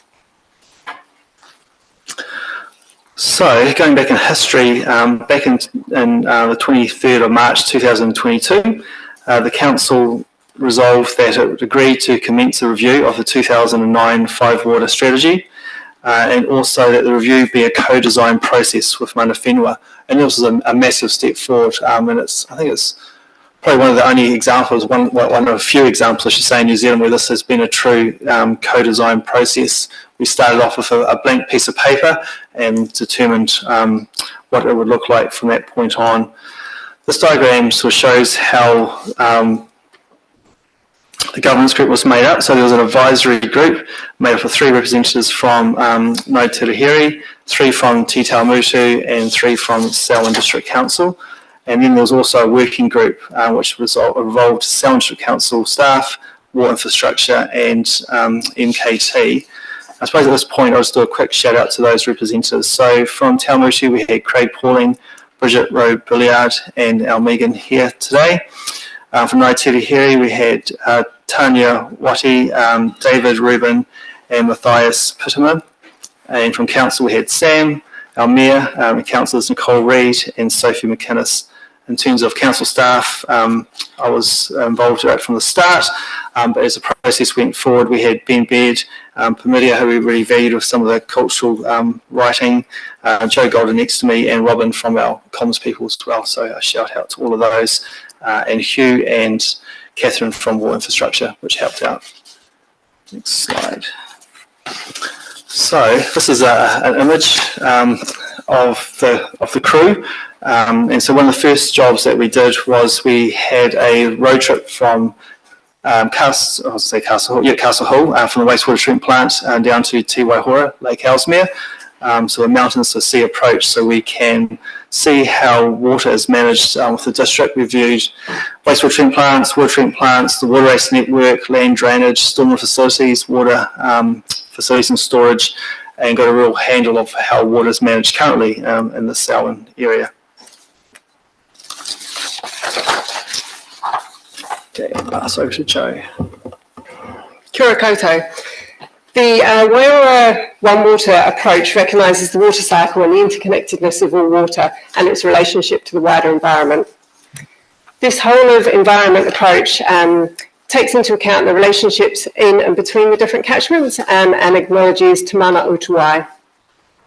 Previously, we'd looked at water in isolation. For example, we'd just look at water supply or we'd just look at wastewater treatment and disposal. But the reality is we know with the water cycle, rain falls in the hills, comes down to our alpine rivers, is abstracted for irrigation and for water races. Some of that discharges to ground along with our stormwater and our wastewater. And then we abstract groundwater for our community drinking water supplies. And shallow groundwater comes up into our land drainage network and flows out to Te Waihora, evaporates, and the cycle starts again. So through the co-design process, the strategy seeks to improve water and biodiversity outcomes, protect water sources for the benefit of the environment and the people, while minimising the impact of infrastructure on water and upholding the value of water. So this strategy should be used by anybody with an interest in water in the Waikirikiri Selwyn district. It's based on ensuring healthy water, healthy people and healthy communities and a resilient environment with appropriate infrastructure for now and future generations. So over the next 50 years, the strategy seeks to support our water, wastewater and urban stormwater delivery, land use changes focusing on population drivers and our ability to adapt to climate change and other sustainability drivers. It will also help support our maturing relationship between Mana Whenua and Council and the increasing recognition of the collective benefits of Mātou Rāka Māori knowledge and technical insights. So the One Water approach was included in our long-term plan and will guide the operation of all our water activities and connections with other sections and departments within Council, including land development, recreation and biodiversity. Thank you, Joe. So the strategy itself is formed in three parts: a vision, guiding principles, and goals. For the vision, this was gifted to us by one of the Taumushu representatives on the advisory group, and it's provided in Te Reo and also an English translation, which I shall read out. Upholding the mana of our ancestral waters, restoring the Māori of our life-giving waters, enhancing the performance of our water infrastructure for our community, for our descendants. Then, in terms of the guiding principles, a number of principles which would guide decision-making going forward, and I'll just read out one, which is decisions are made to support long-term outcomes and elevate the needs for future generations for abundant and clean water. In terms of the goals, they're broken into three categories. One is looking at waterways, people, and land and infrastructure. So for waterways, the goal is that the health and well-being of water is prioritised and all water systems are protected and enhanced. For people, it talks to healthy people, whānau and communities are supported by enabling water infrastructure. And for land and infrastructure, it talks about integrated water and land development ensures that enabling infrastructure is resilient and sustainable, and under those there's a number of specific goals that are documented. So the key to any good strategy is its implementation. So in the back of the plan, we have an implementation plan, which was developed with the Working Party. And the plan links back to the goals and policies of the strategy. And although obviously you can't read the small text on the screen, the implementation plan includes things like updates to policies, bylaws and our engineering code of practice, catchment management planning, including stormwater and land drainage, embedding Mātou Rāka Māori monitoring alongside our existing monitoring programs, waterway improvements, including planting, fencing and engagement, changing our operational practices and using adaptive practices, and climate adaptation planning and development of climate resilience plans. So this is a slide you'll probably recognise from the LTP presentations. So we have a dedicated line item for 3.2 million across the 10 years, specifically for items that are One Water strategy implementation, but we also have actions that align and deliver the strategy embedded throughout the programme. So we have 1.4 million, for example, for climate adaptation planning, and we are already in progress with our land drainage catchment management plans and monitoring of waterway health and groundwater health as well. So, so it's all the way through the LTP with some dedicated line items. Awesome. Thank you, Joe. Sam, we'll pass back to you. Thank you. Megan, I wonder, you've been a part of the process the whole way through, and there's been discussions and endorsement of this by Taumushu. Do you want to speak to? Yes, it's been endorsed by Taumushu. So the way that we did the endorsement was throughout various iterations. Bridget and I are members of the Kaitiakitanga portfolio, and Paul Media is the leader of our Ruahekeheke portfolio, which is quite helpful for this particular strategy, because it meant that actually we could combine the interests of both portfolios, because they're very much aligned, and make sure that both portfolios contributed towards this in its draft form in a number of ways. And we thought that that was really important to get really good buy-in to make this actually properly co-designed. And then we've sent through the final version for them to approve, which was easy when they've been included along the way. What was really clear from certainly Bridget, Craig and myself from our participation in the working group was it's great, you have to get the framework right. And if you get the framework right, the most important part of any strategy is the implementation of it, which is why we wanted to have some type of pathway for implementation. This strategy does cover all waterways, and it was important for us to recognise it does not matter who regulates what or who has what function or responsibility, because we're recognising that in water, Environment Canterbury will have some, and we will have some, but it was important for this strategy to include all water in this district. And if that meant that our only role was influencing others, that was equally important, because we couldn't just go, we're only going to deal with the stuff that's actually our responsibility. We wanted to take a holistic approach to water, but recognise that when it's not our responsibility, our role turns to influence. The other important part is the focus of the water strategy is on all of the waterways rather than entirely about Te Waihora. And that's really important, because those waterways come and link into Te Waihora, and certainly from what we've consistently said and what I think has been consistently heard and acknowledged is that the most important part of the implementation plan, or certainly a critical part, is those catchment management plans. If we can actually get good catchment management plans, that will solve some of the Te Waihora issues. So hopefully that's what you asked, Sam. Yeah, thank you.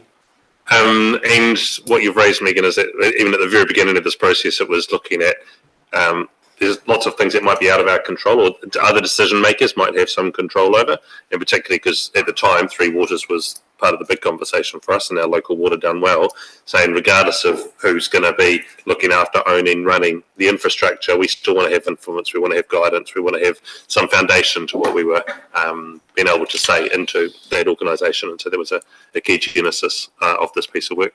I did notice in one of the photos, maybe we let, based on the health and safety talk we had a little bit earlier, we might have let Bridget stand a little bit too close to a wastewater pond, but she was safe and we all made it out of there on the bus later that day. Comments from, or questions from councillors? Deborah, you're first. Thank you. Look, I'm going to be quick. Page 145, 203. Land drainage cleaning protocols, and I am been attending the land drainage reviews.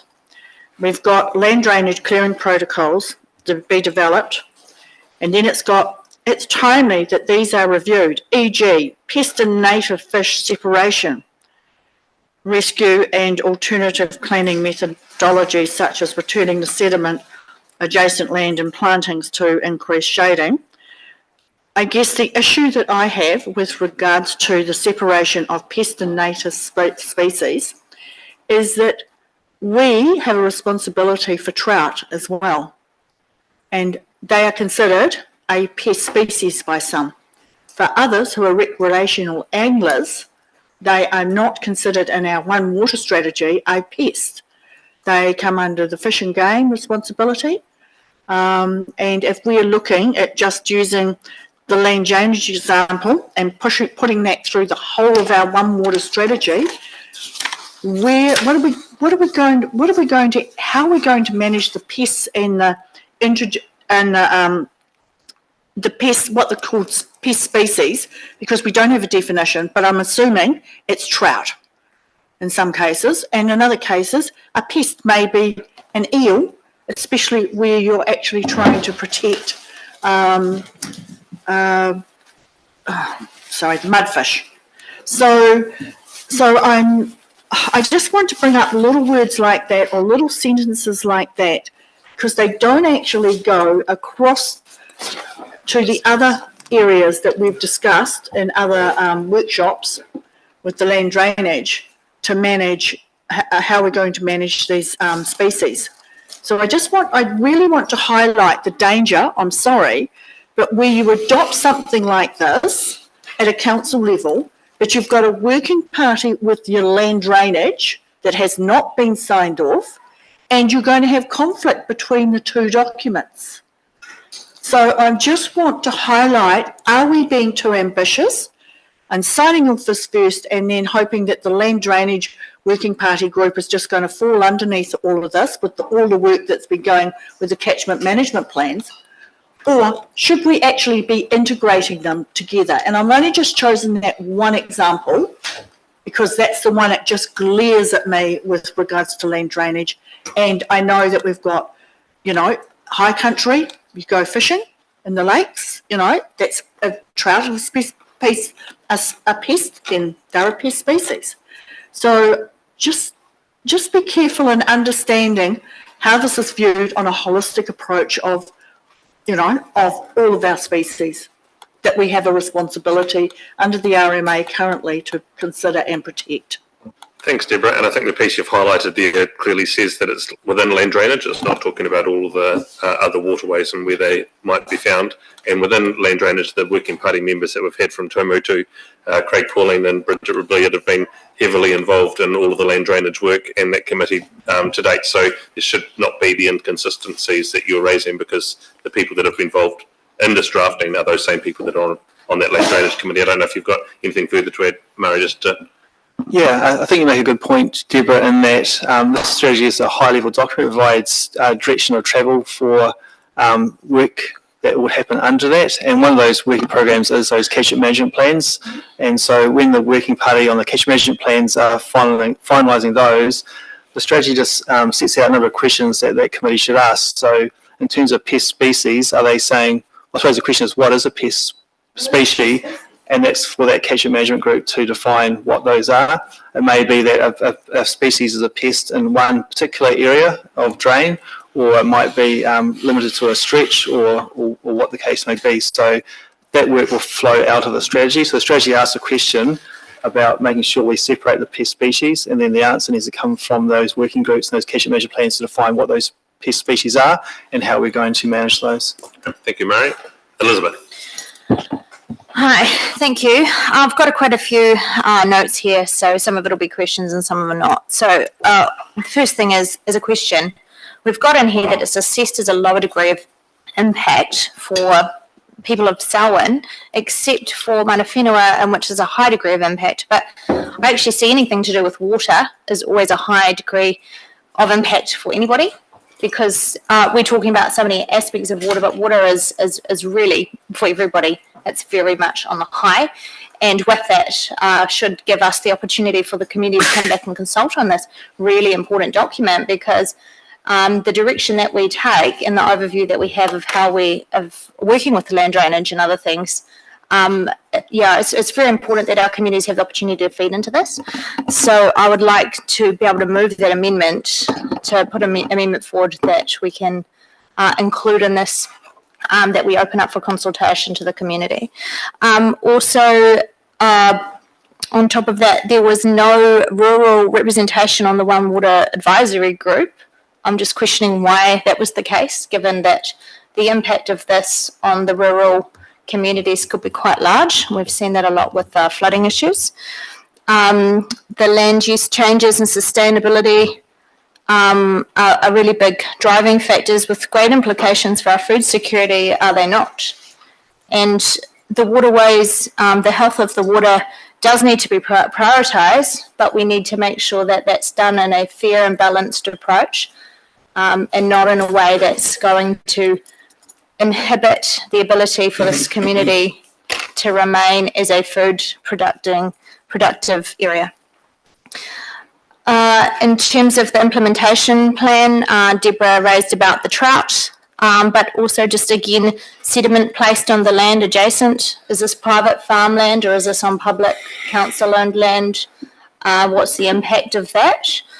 And again, it's like we're talking about shading with planting, but when we plant both sides of a waterway, then we actually can't dredge the silt out of the waterway. So there's a lot of ongoing implications that I'm seeing by a lot of the things that we're doing with our current biodiversity and other strategies that actually are not evaluating thoroughly, and they're lacking the common sense that's required.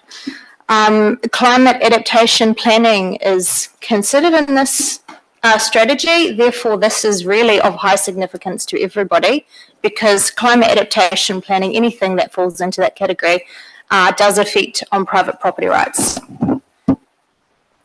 Thanks, Elizabeth. I'll just answer the first piece because it was around the councillors that were involved, and that was the decision of this council to appoint Nicole and Sophie to that group. So that's why those people were chosen. I'll hand the rest of the questions over to Murray and Joe. Cool. Thank you, Sam. That was the easy question to answer. I was going to start with that one. In terms of consultation, the implementation and actions that come from this plan need to be ratified through other processes. So for any money to be spent or projects to be underway, they need to be in an LTP document. So it's the long-term plan documents which actually enable this plan to be realised. Cover the representation. I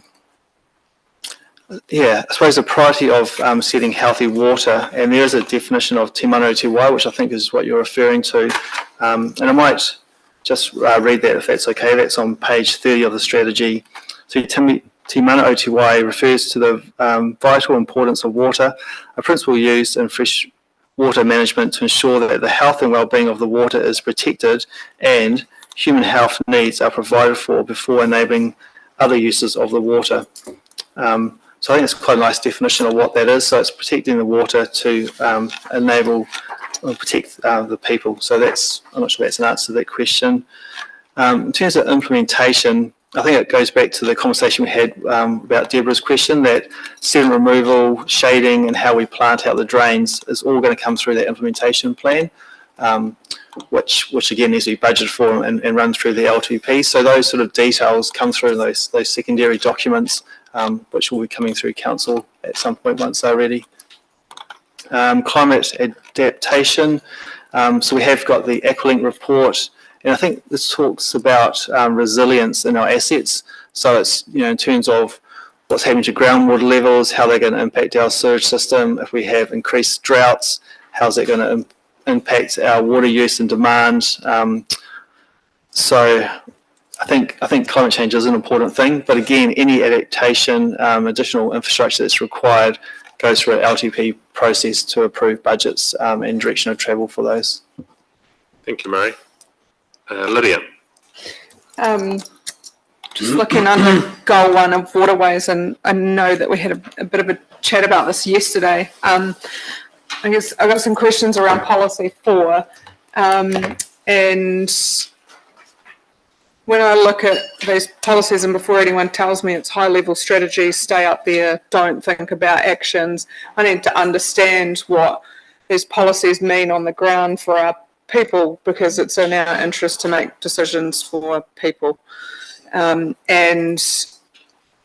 I look at policy 4 and I look at the other conversations we've had around water races, and, I see this moving into, all stock water races being fenced and all stock being excluded, and potentially farmers not being able to close water races if we are considering them, that we're going to protect, enhance and naturalise habitats and biodiversity. And I guess the example is that we had a paper come to council a few months ago around a water race in Sheffield, and the staff recommendation was not to close it based on ecological site, which was a pond, which I believe may not actually even comply with our own bylaws around ponds from water races. And so what I'm looking at is a lot of this is around interpretation, and what you might see as interpretation, the next Murray might see differently as this. And so I guess I have concerns about the implications of this on some people. Farmers are already paying thousands of dollars for something they can't use, and we've also talked about the amalgamation of a water race and land drainage rate and spreading that out across the district. Those are all things that need to be consulted on, obviously. And the other thing is around the cleaning protocols. It says drainage. Does that sit with water races as well? Because that's sort of been lumped into the same category. And so if you have different cleaning protocols now for water races, it sits with the landowners at their own expense to do that. So are we actually enforcing more cost onto people for something that they are already paying for, that they already can't and don't want to use? And the other one was point one or policy one. How does that fit around wanting to do some permitted activity work in rivers? Like, does ECAN take the priority with the outcome of that? Or does our One Water strategy override that in our area?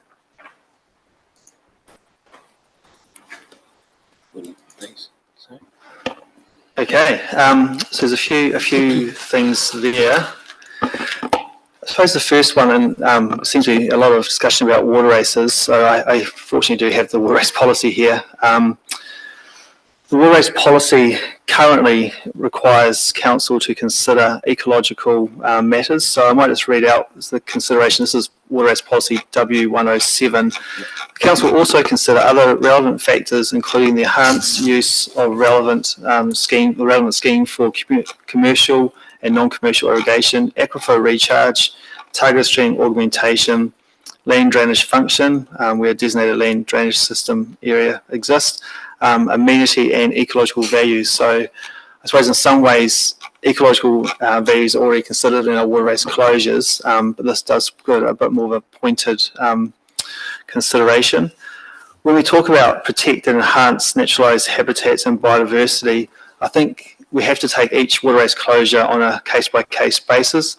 So it may well be that we looked at a holistic view, which is what the One Water strategy looks at doing. Closing a water race may allow additional flows to remain in the natural rivers and waterways that exist. So I think this needs to be taken with quite a balanced approach, that it will actually allow maybe some water races are better to be closed. For example, another example would be a water race going through an industrial area and the risk of picking up contaminants and things like that. So to protect the health of downstream waterways, then potentially that water race should be closed for that. So I think each water race closure needs to be taken on a case-by-case basis. In terms of the discussion about harmonising the rates, I agree with that. I think that's a good idea. And the One Water strategy would help lead that discussion, I think, looking at that holistic approach, not rating for water races, land drainage, stormwater separately, but I'm trying to remember the word, is a harmonised rate makes a whole lot of sense. And I think that's perhaps one of the big pain points for farmers at the moment, is that there's a water race network which they're not using, but the strategy identifies other benefits for that. So spreading the cost and lowering it for those users, I think, would be a great way forward. Yeah. So I missed that last question about number one. It was goal one, policy one, protect and restore the natural processes of all water and waterways. And so my question is how does that work around, what is the hierarchy for us around being a permitted activity from ECAN around maybe, like you can extract a certain amount of gravel from rivers and do some work, but does this take a hierarchy approach for us in Selwyn of saying, well, actually, no, that's you're changing the natural process of that river? Looking around to see if Ben Baird was still here. So this is a non-statutory document and will sit in the hierarchy of other documents which may take precedence over this. So this one, as I say, gives a vision and aspirations of what we want to achieve, but it doesn't enforce per se on farming community or council per se. Okay. Thank you, Lydia. Quickly, te wai tukukiri, te wai tipua, te wai oraka, ma te toko maha, ka ora ai te wai, te taio, te takata. I think the kupu, and thank you to Mana Whenua for providing kupu and mātauranga throughout this strategy. As has been pointed out, by the work of many, will the health of the water be restored and the environment flourish and the people thrive. So I see this document as a maturing of the policies, as an enhancement on what we currently have, and the more prescriptive parts of it will be fleshed out. But certainly it provides a better strategy that works in partnership and participation and protection for everyone that contributes, everyone that we are responsible for, the people, and for the generations to come. So I'm happy to support it. Tautoko. Thank you, Shane. Certainly. Yeah, kia ora team. Thank you very much, because it's been a very long process getting here. And it started in the previous term. So it's been several years. And yeah, no, I'm still happy to have been taking part in it. And in terms of, I think the original reason why Nicole and I were appointed to it was because we were on the water zone committees for this area at the time. And then when it came, we were appointed to this working group after having been appointed to the water zone committees. And then when we rolled over, if we'd stuck with the water zone committee part, it would have been Phil instead of Nicole, but I think it probably suited Nicole to stick around because you've got plenty of knowledge about all of these things already. And ironically, I think that was probably why I was also on the land drainage working group as well. And I remember asking for that actually, partly because at this stage now we have for urban areas, which includes obviously Lincoln, West Melton, Prebbleton, everything, we're all paying rates towards land drainage and water races as well. So they may not be on our private property, but we do have a bit of a stake in it because we're paying a targeted rate.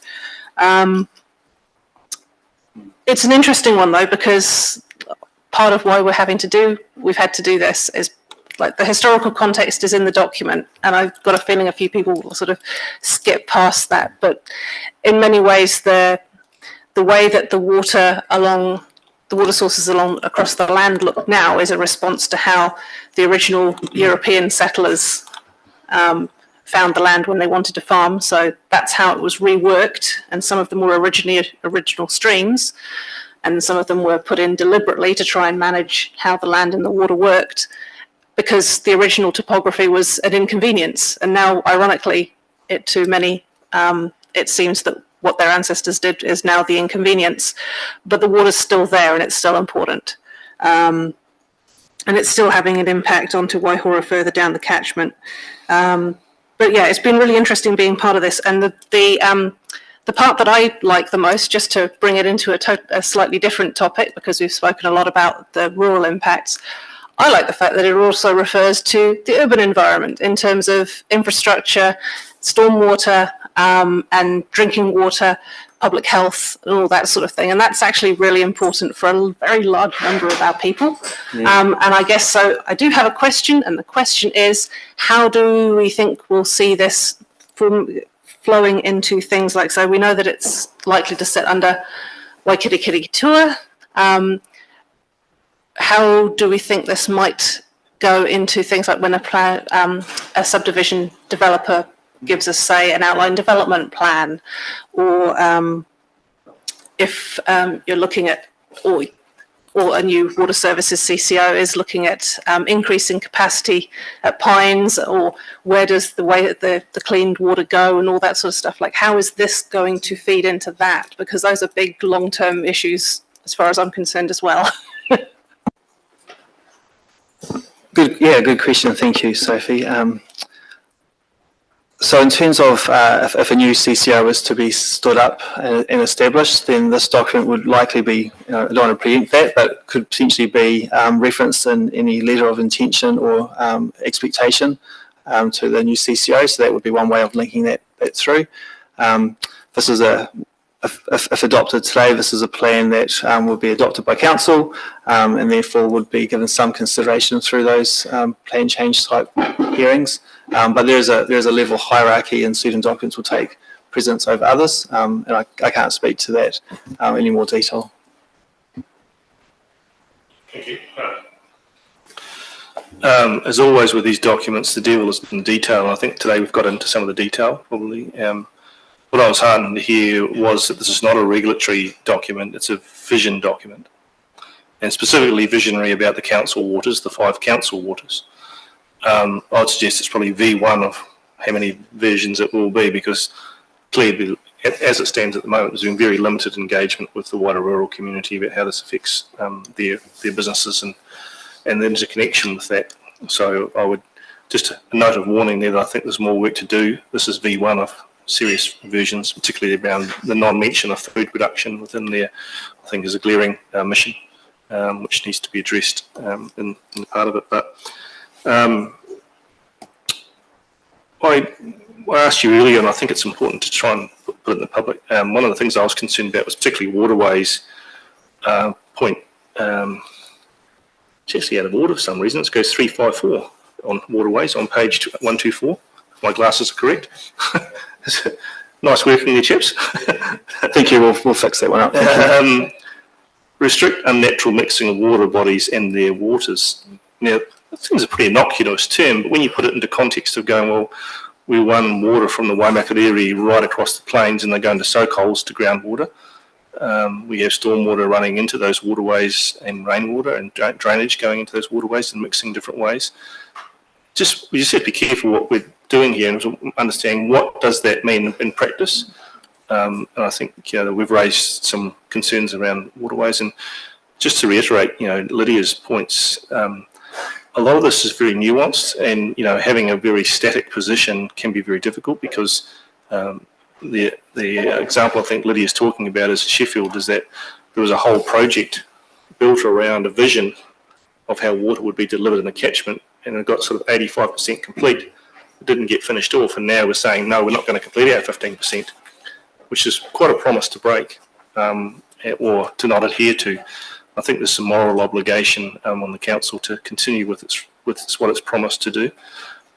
Largely driven not from economic considerations, but driven by environmental considerations, particularly on farms where you've just seen massive change with the introduction of farm environment plans and farm audits, which have driven behaviours never considered before in Canterbury. But they also require assistance from the regulatory bodies like ourselves to make these farm environment plans work, particularly around water bodies and water races. And there is a degree of pragmatism required to make this work. And I think what I'd really endorse is that it is a vision document, but a pragmatic application of it is used, because there won't be one size fits all.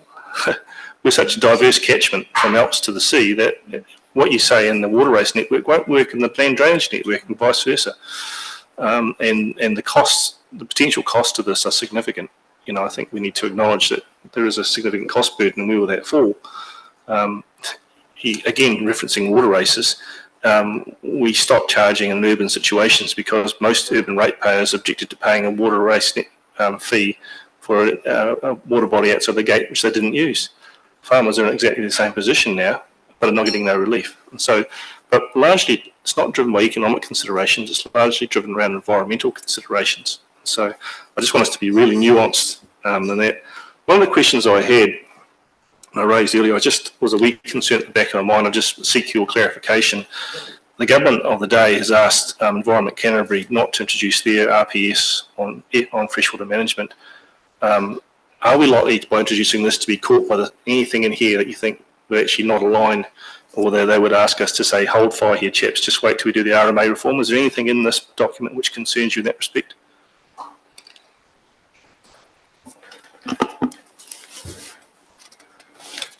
I think we sort of discussed this earlier, but one thing is the statement of Te Manati Wai. So the current government is looking at potentially removing Te Manati Wai out of the legislation. I don't know if that is a reason in itself not to adopt this, and the reason for that is the government is also looking at taking out the 4 well-beings from the Local Government Act, and those are 4 well-beings that council would still support. And we have to find to find what Te Manati Wai is in this document, which I think is actually a great definition. And so that's what you're supporting, is that definition, not potentially what the government's definition of that is. So that's the one thing I can think, Grant, that would be slightly... I agree. I thought the definition was pretty bang on. I didn't see any objection to that. It seemed everyone would agree with that definition. But as I said earlier on, it's about making sure we don't get out of step with regulation and find ourselves we've spent a whole lot of money and time. And this is the final sort of reiteration. I think there's certainly a V2 in this document, because there's a large swath of the rural population who still aren't included in this, and that might be fine. Maybe this document should be just visionary about the council's 5 waters and that's where it stops. But there's a lot of work going on in catchment groups which could feed into this. Thank you. Thank you. I've moved and seconder for the report on where things are at. Shane? Yep. Seconded Elizabeth? Yeah. Sorry, what was your amendment? I was going to seconder for what we've got here first, Elizabeth, then I'll come to your amendment. So Shane and Nicole, mover and seconder. Your amendments, Elizabeth? Yeah, that on B, you've got the review will be a co-design process with mana whenua. Can we add that also other community groups with a vested interest in water be a part of that process? So I just wondering where you're looking. Or maybe I'm on the wrong page. I think that was the resolution that was made at council back when the process started. Sorry, that's the 2009 wrong one. I was hoping that we could bring this to community consultation and make it available for the community consultant. Okay. So, and Murray gave the reasons why things are where they are around any decision for implementation will be in a long-term plan or an annual plan. But is there a seconder for Elizabeth's amendment? No, it fails for the lack of a seconder. We come back to what's on the board in front of us. All those in favour say aye. Aye. Anyone against? Declare it carried. Thank you, Murray and Joe, and thank you, Megan, and we'll pass on our thanks to the other two who have been involved in, well, it's quite a long process, but come up with a really great document, so thank you.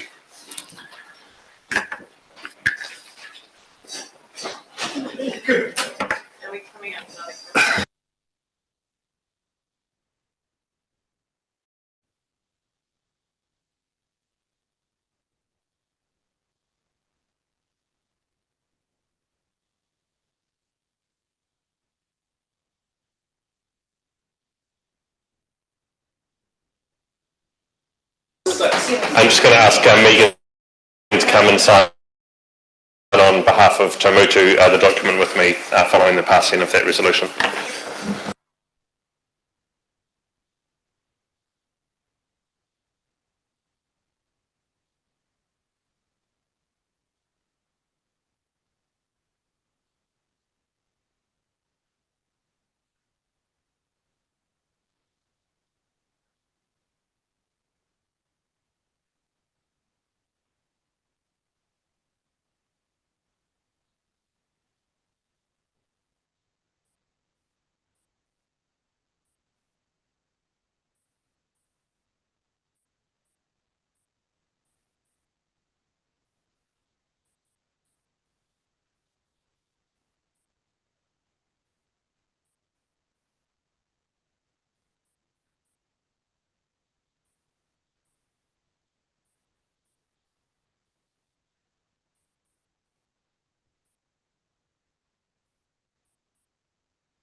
Thank you, Murray.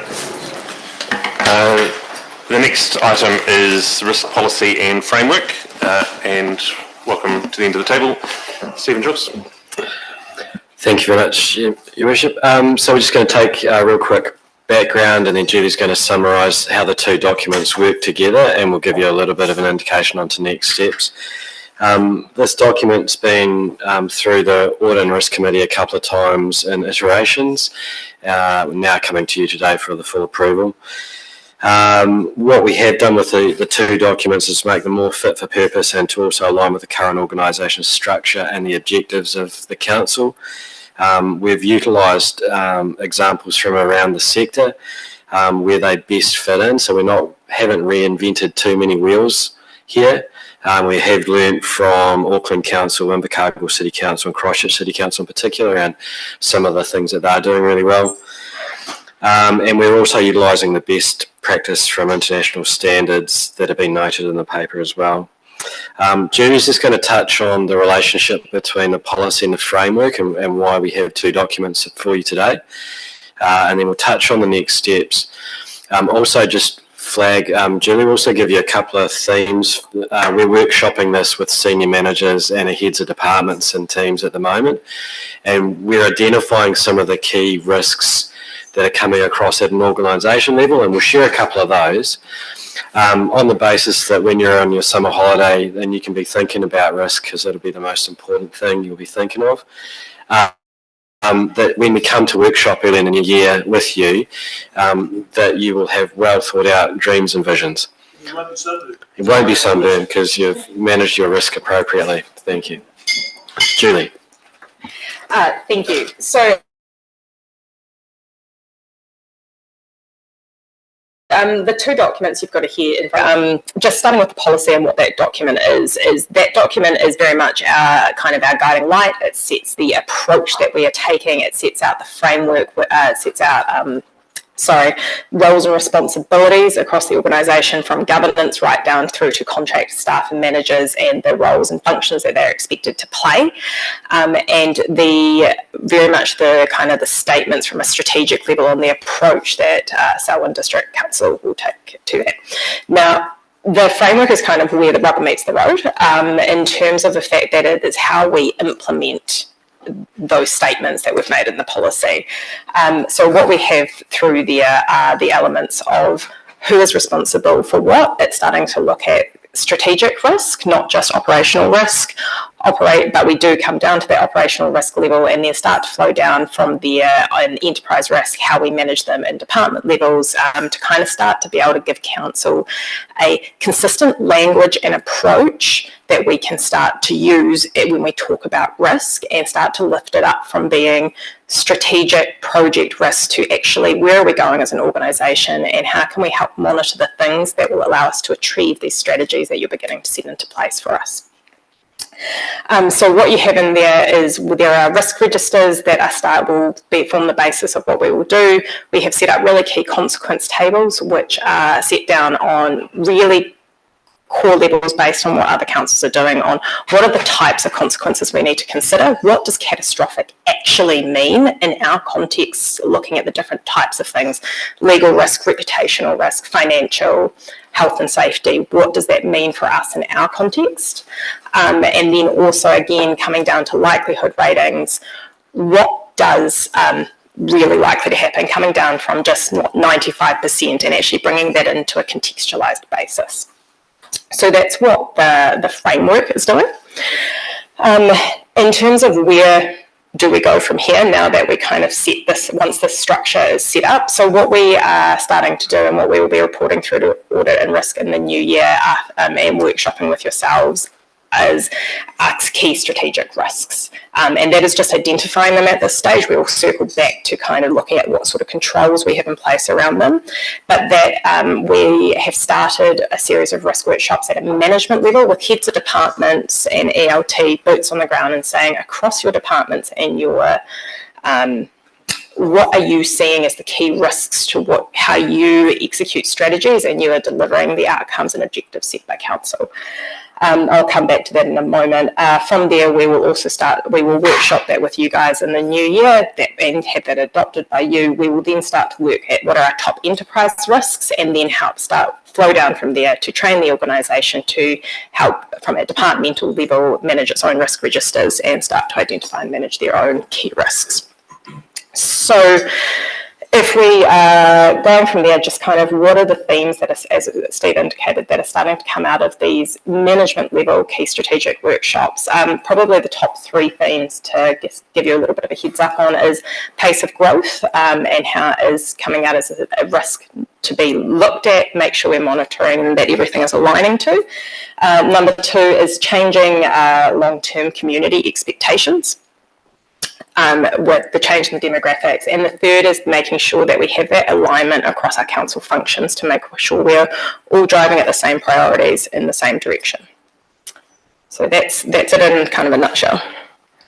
And just the last point on there is through these risk workshops, we'll also be looking at appetite and setting the level of appetite you have for either a high tolerance for the risk or a really low tolerance, which will then, off the back of the hazard and the strategic risks we're doing, we will then start to then make sure our mitigations and controls are all at the right level, so we're managing the risk appropriately for the outcomes you seek. Thank you, and thanks for bringing the paper to us today. And just want to acknowledge, I think, the big step forward that we're taking in this risk space, and the two of you are a key part of driving that. And I know there's always more of a team that's behind you as well, but just want to acknowledge both of your work in this space. Councillor, is there any questions or comments on this paper? Yeah, Megan. Yes, I'm trying to get a better understanding of the work program forward because, we've embarked on a pretty good health and safety work program and risk is part of that. So how are these going to butt up? Because I kind of see risk and health and safety as a key priority for governance. Yeah, thank you. It's a great question. Within the framework, health and safety and wellbeing is a component of the overall risk that the organisation's managing. I think what we're looking at in terms of strategic risk, it also includes financial, it's reputational, it's all of those things. Health and safety is one of those work streams. Having this consistent framework today means that then shapes the direct way in which we approach all of risk, including health, safety and wellbeing. So it is the guiding star for us. Great, and I guess I was using health and safety as a example of how we've embarked on a really good journey to do health and safety well, and it would be good for us as governors to have a really good work plan looking forward to next year on how we deal with risk as well.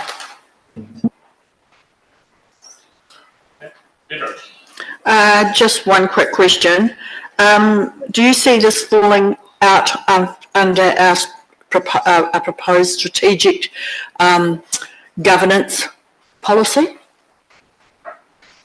Other organisations have adopted a strategic governance policy, and I'm aware that we don't have one.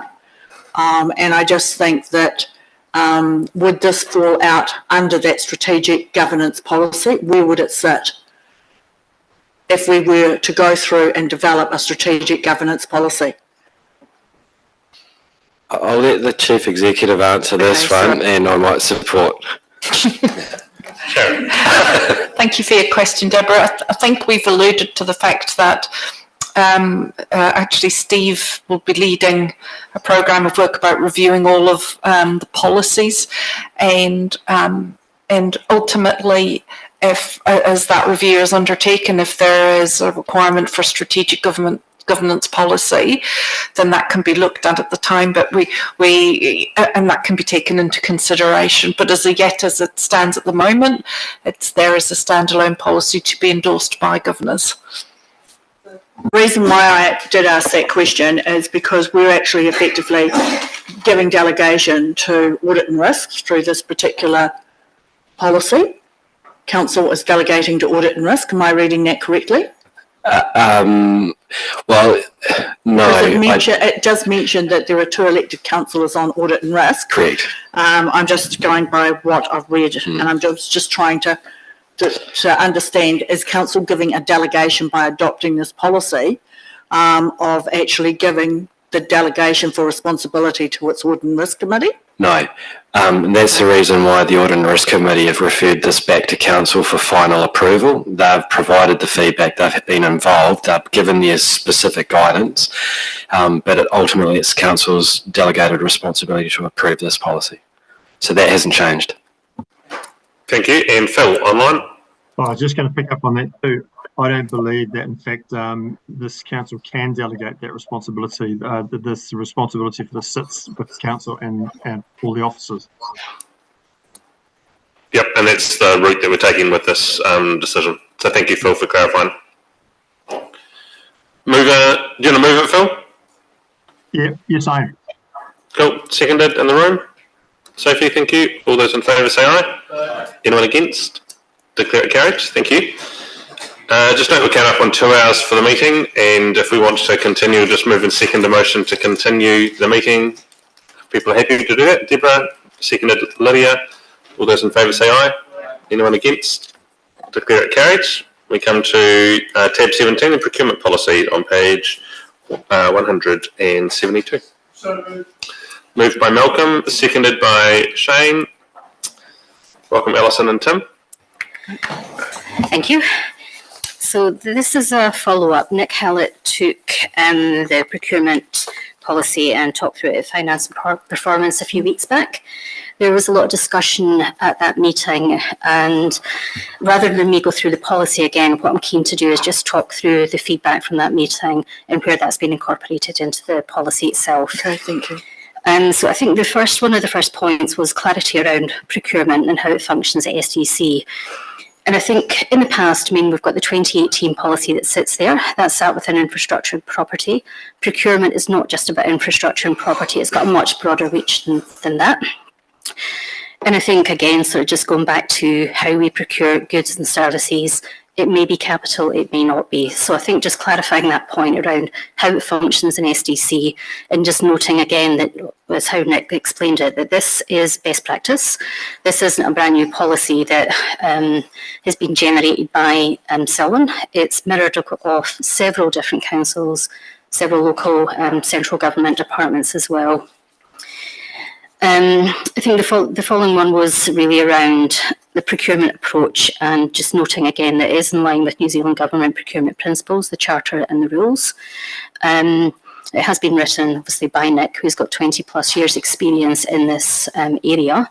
He's a subject matter expert. I am not in this area, but he's gone through and spoke to a lot of councils, and similar to what Steve and Julie had said, we've not reinvented the wheel here. This is similar to what other councils are using. There was another point that was raised just around the council-controlled organisations and procurement best practice rules are designed in such a way that suppliers are not discriminated against, and all suppliers will be given an equal opportunity to bid for contracts, and that is noted in our policy as well.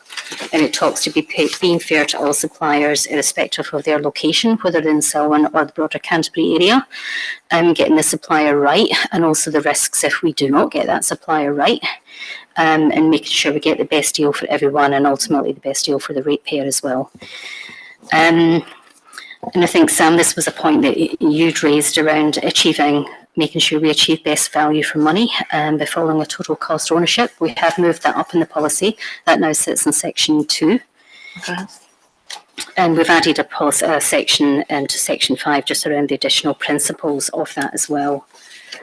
I think the other sort of key points is, and that Nick has highlighted for us, is just minimising our risks as much as possible. Looking at the broader groups that we're dealing with, whether it be community groups or whoever that may be. Also the linkage back to Future Selwyn, economic development strategy, and all those other pieces of work. These policies are all intermingled with each other. They're not mutually exclusive of each other. What's other key points that were added? And I think just noting the early contractor involvement as well. So I think part of our internal audit programme, procurement is noted as an item within there. Because this policy is new, and we're obviously asking for this policy to be adopted today, we will be probably pushing out the procurement and possibly doing a high level approach just to look at where we are at this point in time, accepting if we've got any lessons learned or actions that we need to carry through, then that would flow into the next procurement audit. So that's a high level of the discussion that took place at Finance and Performance. That's been incorporated into the policy, and I'll probably just pause there and see if there are any questions. Sure, thank you. Deborah. Thanks, Alison, for all the work that you've done on this. Just one question. Have you actually worked through this policy with a contractor to actually see whether it is manageable and not going to add costs onto our tendering or contracting processes? Thanks, Deborah. So I did have that conversation with Nick before he left around a real-time example of the practical application of that policy. He has workshopped this with Tim Mason and various people in his team to say in terms of how would this work in a practical landscape. I don't think it's been tested on a real life. I'm not sure if Tim's just departed. But Nick has assured me, and the feedback, because this has been workshopped quite heavily through ELT, Tim's team being a large user of said policy, there's been no feedback came from those groups to say that this would inhibit our ability to do business with people. Thank you. Grant. I think you need a slight adjustment. As I read the paper versus the document, on page 174, we're talking about asking for at least one secondary characteristic being in all procurements. But in the policy on page 183, section 9, it says all procurements must include at least one outcome from each of those subsets. That each probably should be changed to either, or a typical word, because it implies that all four of those must be included as a new procurement document. Yeah. Thanks, Grant. We can make an amendment for that. I mean, whether I was having a bad day last time, but this seems a significant improvement over the previous document. I don't know how much has been taken out or changed, but it's been a big improvement. Thank you. Thank you. It's been moved and seconded. All those in favour say aye. Anyone against? Declare it carried. Thank you, Alison and Tim. Appreciate the work. Resolution to exclude the public. Sorry, have we gone? All the things noted in the public forum were covered in Sharon's report. Is everyone happy that the report back from Sharon will be via email to us? Noting that it's quite a long time until the next council meeting. Grant. As a local councillor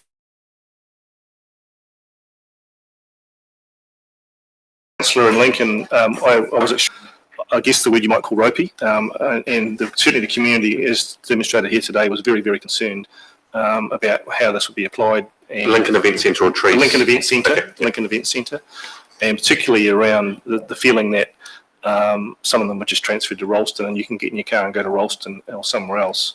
And it was really a bitter pill to swallow. So I'm looking forward to seeing the response to that, particularly about some of those classes which still seem to be viable numbers-wise that have been cancelled or repurposed.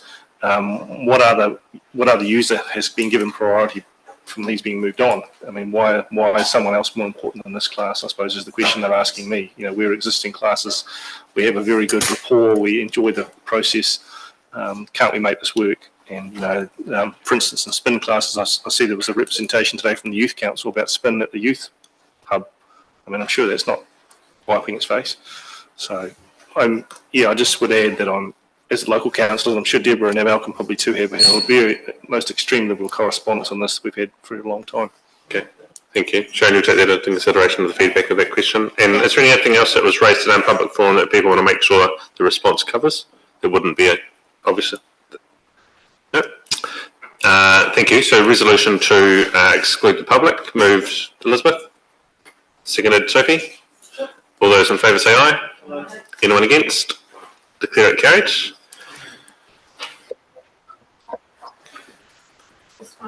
Sorry, is it too late to add just the trees one? Is it? Can I just? Yeah. Just for our information, I think the challenge. We've been to the drop-in sessions for the Lincoln Town Centre Master